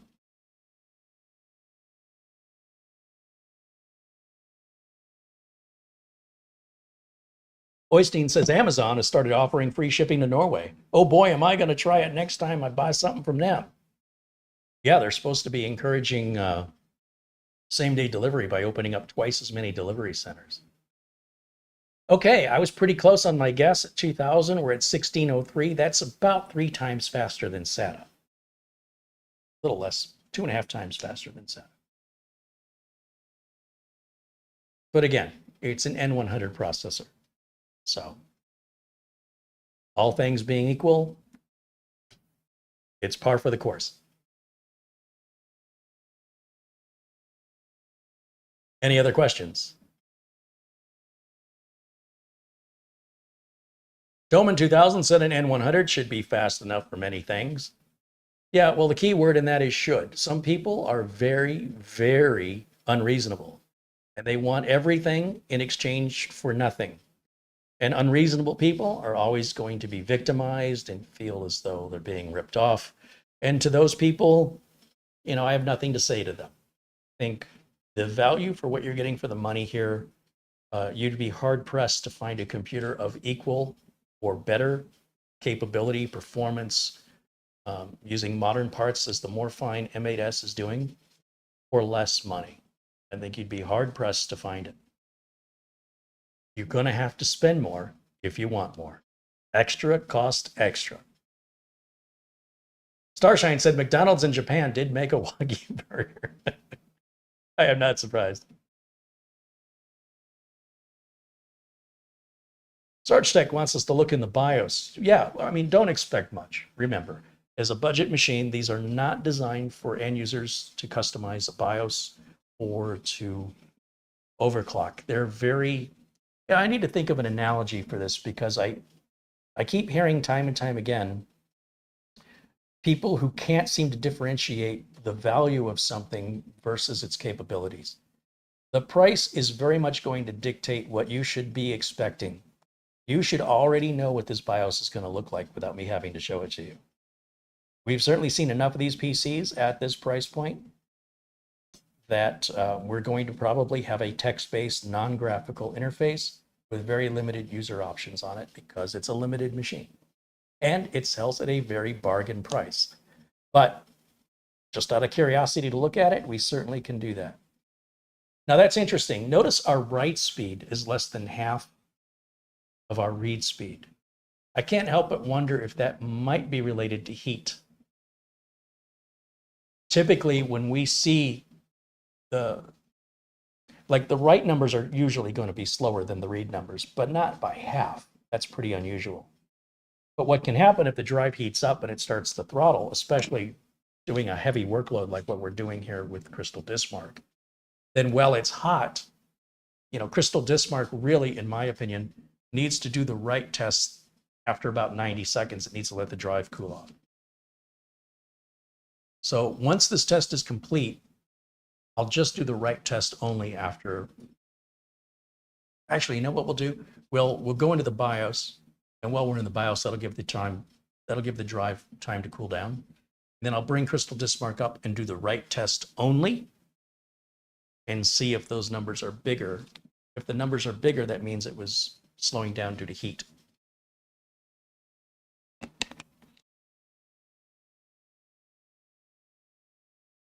Shane Perkins said it's a kid's tablet without a touchscreen. Well, that's your opinion. I know plenty of adults that would be blown away by this little computer. I know plenty of people in the real world. This little computer is way faster and way newer than the old piece of junk they're running and relying on for their email communications. But you know, to each their own. I completely disagree. A tablet would have a battery. You know, a tablet would be wireless. A tablet would likely have built-in speakers and even a camera. I don't see how you could compare this to a tablet at all, personally.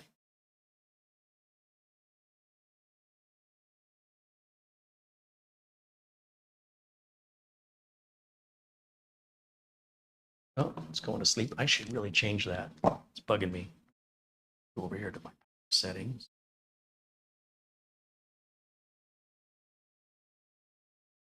Edit power plan. I want to make sure the monitor doesn't turn off for a couple hours here, 3 hours. Make sure that the computer never goes to sleep, because once again, there's no batteries. No reason for the computer to go to sleep. No benefit to that. All right, so those are our numbers on Crystal Dismark. Now I'm just kind of curious if I change the profile just to the right test. I don't know that I've let it cool down enough. I'm impatient. I want to see if we get a bigger number. I would expect a number over 1,000 on the writes. Yeah, so it was heat related for sure. Yeah, the writes are almost similar to the reads in performance, but when we work the drive that hard and it gets hot like that, its performance will be degraded while it's heating up. So this is not for heavy I/O usage anyway. You would be unlikely to ever encounter this in real life unless you're using the machine in a way it's not designed to be used, or you're running benchmarks on it, which again isn't using a computer. Benchmarks are like pretending to use a computer.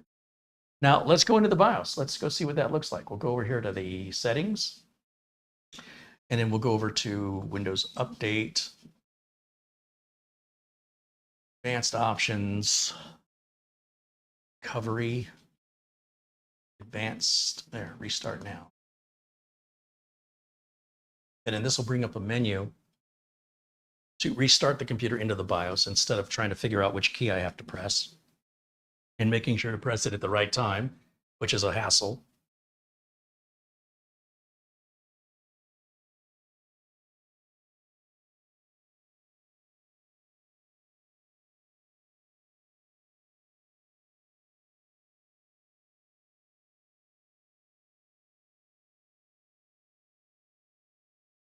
Sarge Tech says Wi-Fi 6, 2.5 gig Ethernet ports. No, the Ethernet ports are 1 gig each. They are not 2.5 gig. NVMe SSD, triple monitors, nothing to sneeze at. Agreed. Yeah. Yeah, but they are 1 gig Ethernet ports.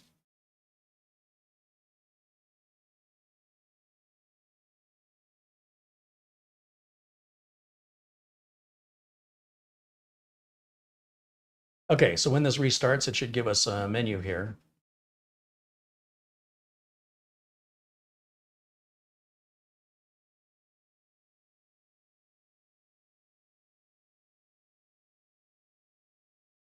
And you get that extra lid. Just a little bonus something they throw in there, right? If you want to change your lid out. Sarge Tech said, oops, my bad. Thanks, Uncle Carrie. Yeah, I initially thought that's what the Amazon page said. I thought it said it had 2.5 gigs, so it's not your fault. That's what I said. Let's see, troubleshoot, use a device. Let's go troubleshoot. Advanced options, UEFI firmware settings. Now when we restart, it should automatically take us right into the BIOS.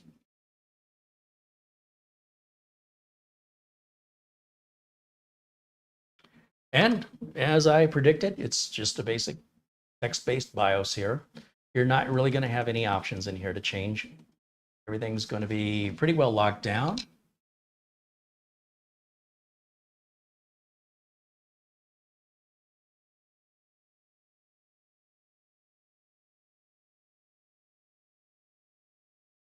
You power. It does look like you can change your PL1 and PL2, although what difference they'll actually make, I wouldn't do it if I were you, because it probably won't do much anyway, and it probably will cause more issues than give you benefits. But there are PL1 and PL2 settings in there. Just don't think you're going to be able to do much with them. Everything else, yeah, you would just leave all that. And then going over to chipset, we've got Wake on LAN. Of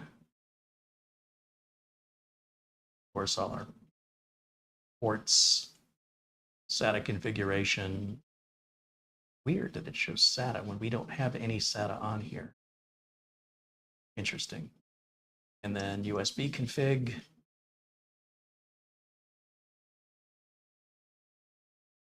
Security, of course, the standard settings there. Boot options. We do have fast boot enabled. I left my flash drive installed. That's why you're seeing that option there. LED color. Oh, change it to red. We can change it to green. We can change it to violet. Let's leave it as violet. It's not changed yet. I think I have to save and exit. And then restore defaults, et cetera, et cetera. Save changes and reset. And the light went off. Back over to camera 1 here. Yeah, now the light is purple. See that? Our light still stays blue, but that affects the color. I'm glad I went in the BIOS. I had no idea you could change the color. That's ridiculous and unnecessary, but it is cool. So it wasn't a complete waste of time like I thought it was going to be. I'm surprised in a good way. So it's pretty neat if you care. I think the option to turn it off altogether too is there too if it bothers you. And then we go back over to Windows Update. See if it still needs any updates.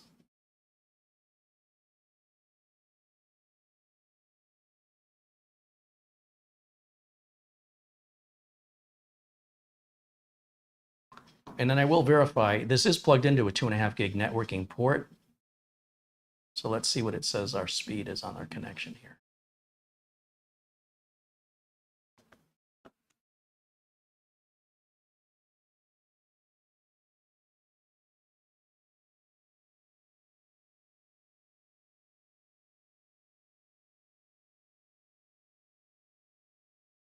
Yeah, it's definitely a gigabit because we are plugged into that TP-Link Wi-Fi router that's all 2.5 gig ports on it. So yeah, they're both 1 gig Ethernet Realtek. Yep.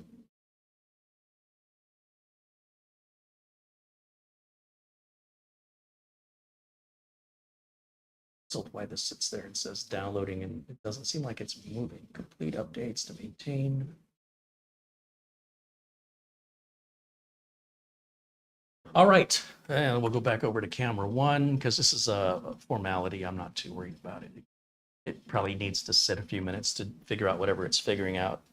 And for that matter, we could just start using the computer and it'll grab that update in the background now on its own. So we don't have to sit here and watch it. I'll address any final questions and then we will wrap it up for today.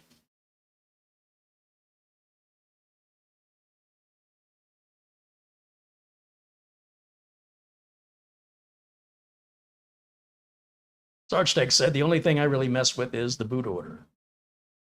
I'm not sure why you'd want to, but okay, to each their own.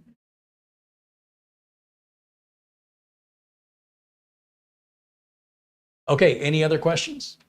Specifically, do you have questions about the Morefine M8S? Anything that I can address for you while we're live?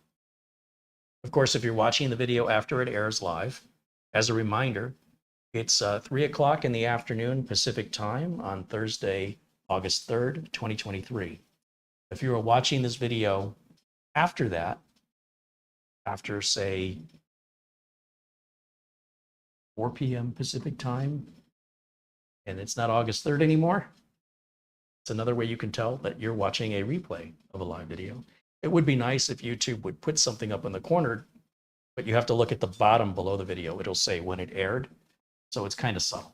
And a lot of simpletons out there can't tell the difference between a premiere and a live video or a replay from a live video, or the fact that they can't even find my videos because unless they're under the video section, they think I haven't put any videos out lately. So because there's so many simpletons who don't understand how this works, I have to republish my previously live videos as premieres. If you ever see a video premiering on my channel, it is a replay of a video you probably already saw. But if you want to come in and hang out in the chat room, it's a good time to hang out where you're not worried about missing any content while the content is re-airing. Also, it gives new viewers an opportunity to find the channel because they're not finding it under the live section because YouTube has made this so complicated. As a result, because of YouTube's policies, which are very anti-viewer and very anti-content creator, I'm forced to have to republish previous content. But it does give you an opportunity to perhaps see content you've missed. How would you know you missed it if you never saw it? And again, it gives opportunity for new viewers to find our channel and for our community to grow. Some people get offended by it. Some people go, oh, this says it's live and it's not live. It absolutely was live. There's no lie about that. But what it's saying is it's a premiere. And people they don't seem to know the difference. They see the chat room, they think they're watching a live video, even though the video clearly says premiere on it. I don't know what else to do. Everything else is on YouTube. You guys can complain to YouTube about it, but not my system. And my live videos used to appear in the main video section automatically. They used to integrate them together. Now they're separated out. And so your average sort of simpleton YouTube user has no idea of all the content that they're missing of mine unless I spoon feed it to them that way. So please don't get mad at me for the repeats and the reruns. I don't really have a choice until or unless YouTube changes that policy. Taze wants to know what's my opinion on fan noise on the M8S. I haven't heard the fan on it. It's been 100% silent. There's been no fan noise at all. Of course, I do have an air conditioner running, but yeah, I mean, zero.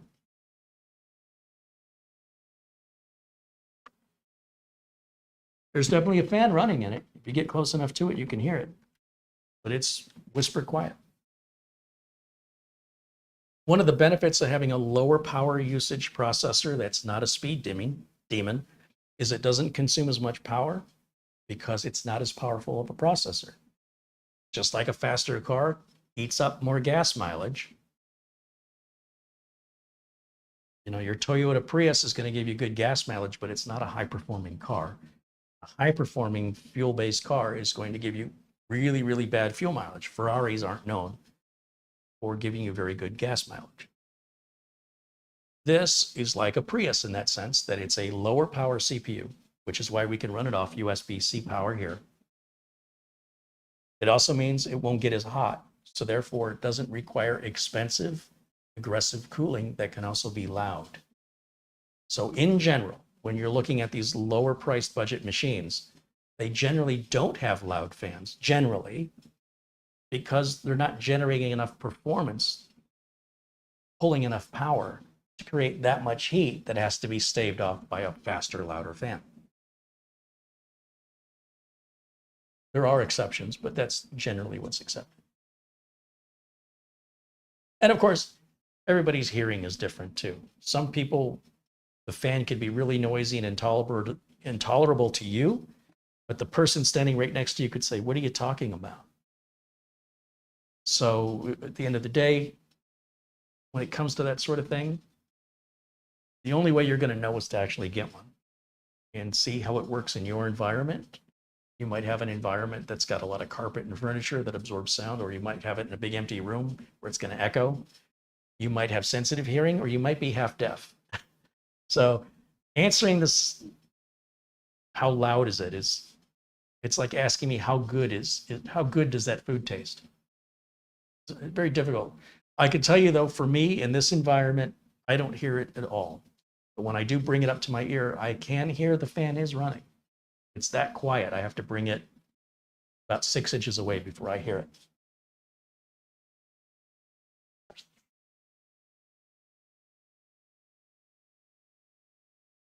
I'm just kind of curious where we're at on that Windows update progressed at all.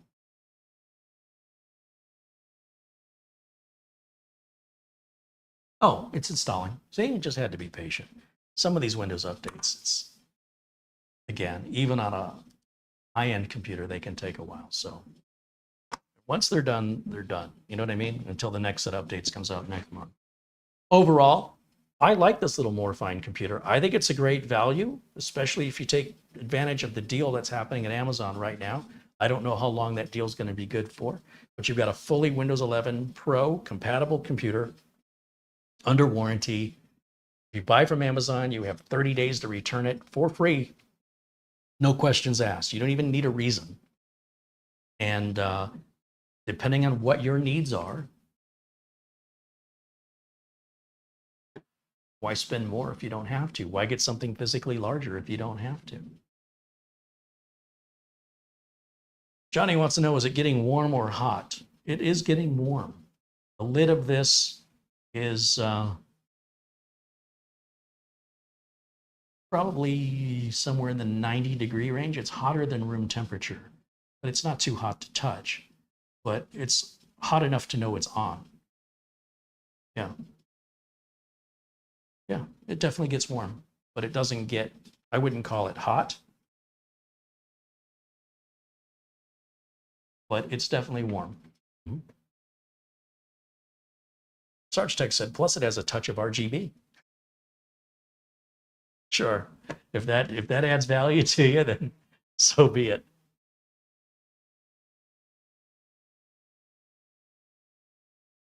Stevenson says, Carrie, can you please turn me blue so I can be in members only chat? There's no such thing as members only chat. You have to pay for membership to be in members only videos. Moderators do not get access. That's a misunderstanding you have on the system. So if you pay the $9.99 a month, then you become a member and you can participate in the members only. I cannot let anybody in there. YouTube doesn't give me that ability. I don't collect the money. YouTube does. I don't turn the memberships on or off. YouTube handles all of that.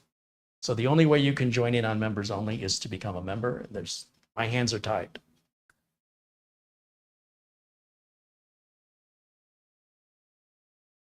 Sue Cool 98 Lawrence said, you mentioned in previous shows you would turn a mini PC off when it's not used. Do you still feel the same?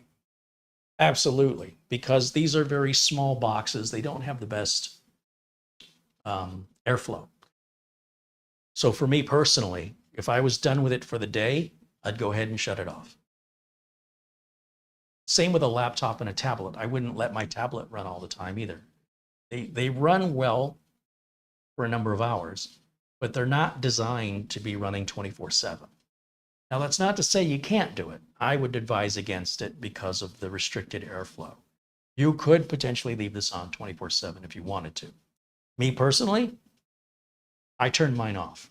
I turn my laptop off. Unless I need my laptop to, if it's rendering a video that's going to take 4 or 5 hours, I might just set the screen to turn off after a few minutes and then I go to bed and it'll wait for me in the morning. That's fine. But to go day after day after day after day on a laptop or tablet or something really, really small with limited airflow, even a connected external drive, you leave it plugged in all the time, you're probably going to kill that drive prematurely from heat. Plug it in when you need it. Not only that, it's vulnerable to any viruses your computer gets or ransomware by leaving it plugged in. So if I were you, if you're going to leave your drive plugged in all the time, it's another good reason to either shut the machine off when you're done, or at the very least unplug the external drive until you need it. Keep the excess heat, wear and tear, and of course the expense of running it. So these also boot up so fast. It's not like it's any big deal to power it back up when you're ready. If I was using it throughout the day, maybe I'm going to go to the store and go buy some groceries. Maybe I'm going to be gone for an hour or two. But when I come back, I still plan on using it. I would leave it on. But if I'm done with it for the rest of today, and especially on a Friday over a weekend where perhaps this is at an office, I would shut it completely down. But there's no right or wrong answer there. At the end of the day, you can decide what works best for you.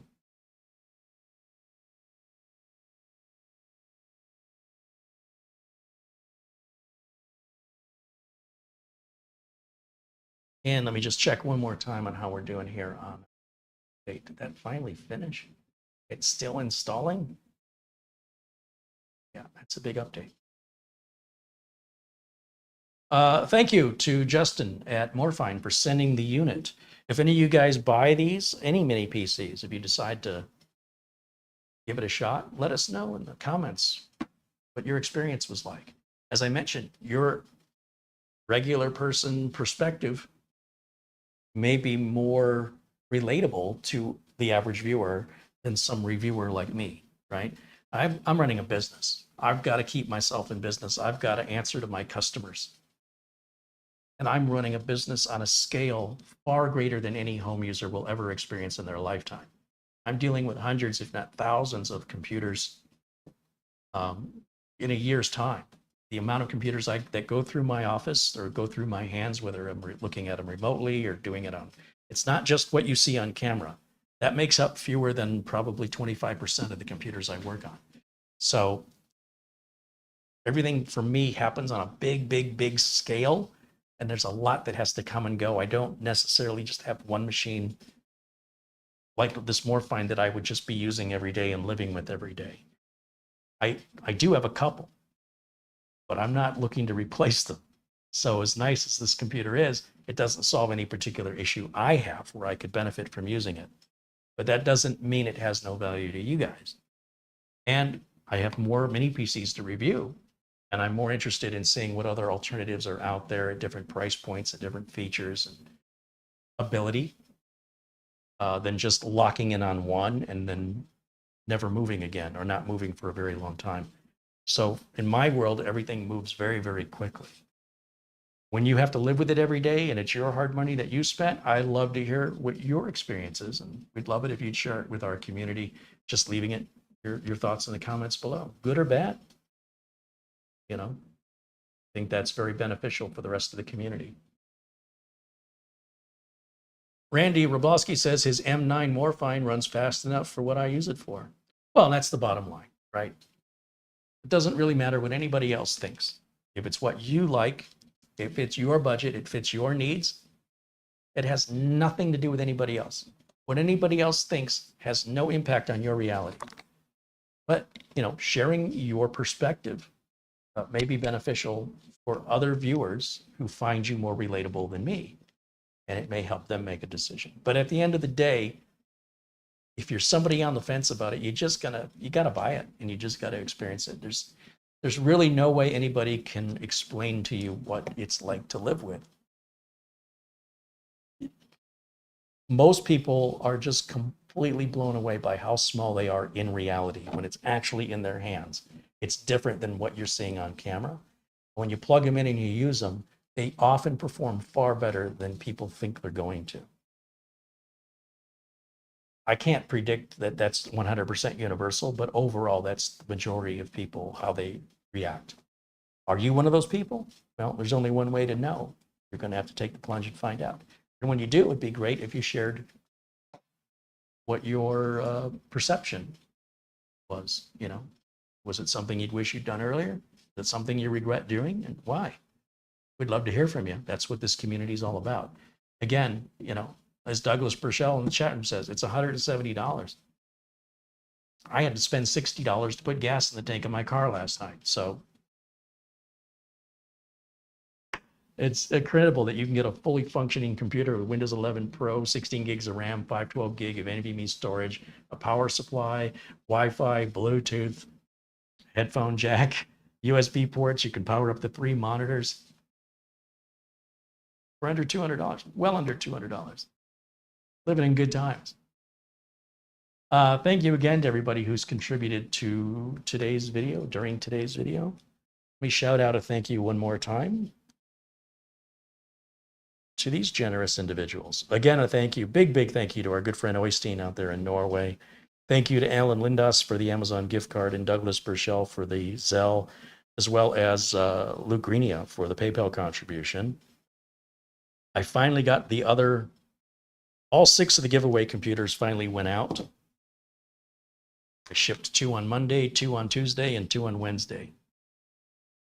And then hopefully we'll be doing another giveaway here in the next couple of weeks. We think we still have about 25 more to go. And a thank you to everybody who contributed during today's the super chats during today's video. So thank you to Oystein with a $100 or 100 Norwegian kroner contribution. Alvin Shaver and James Carter, thank you for your super chat contributions. Thank you as well to Mark Gaines. And again, happy birthday to our good friend Mark Gaines out there in Northern Ireland.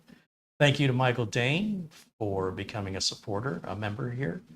Stan Aristoff, thank you for your contribution earlier. And Ben Laird, also in Scotland there. That very generous $100 super chat from Marvin Jameson. Thank you so much, Marvin. He's such a great guy. And Tom Jackson, thank you for your $7.77 contribution. I think I might have missed that one earlier. I apologize if I did. Paul O'Brien, thank you for your continued support. And Sarge Tech, thank you for your continued contributions and support as well. That'll wrap it up for me for today. Again, thanks to the folks at Morefine for sending the unit. All the links for everything we've talked about are all in the video notes below this video, including discounts on Windows and Office keys that are 100% legal and legitimate. You don't have to pay Microsoft $199 unless you want to. If you want to get exactly the same thing, don't let me get in your way. Thanks to the folks at RoboForm who continue to offer 30% off to anybody getting RoboForm for the very first time using our link in the video notes below. And of course, we've got our Amazon shopping link. There's a discount to Malwarebytes and a discount to Acronis have recently been added as well. That'll wrap it up for me for today. As always, I am live every Friday at 1 o'clock Pacific time. I hope you will join us then. And tomorrow's content be about a brand new Synology NAS. Brand new model came out, DS224.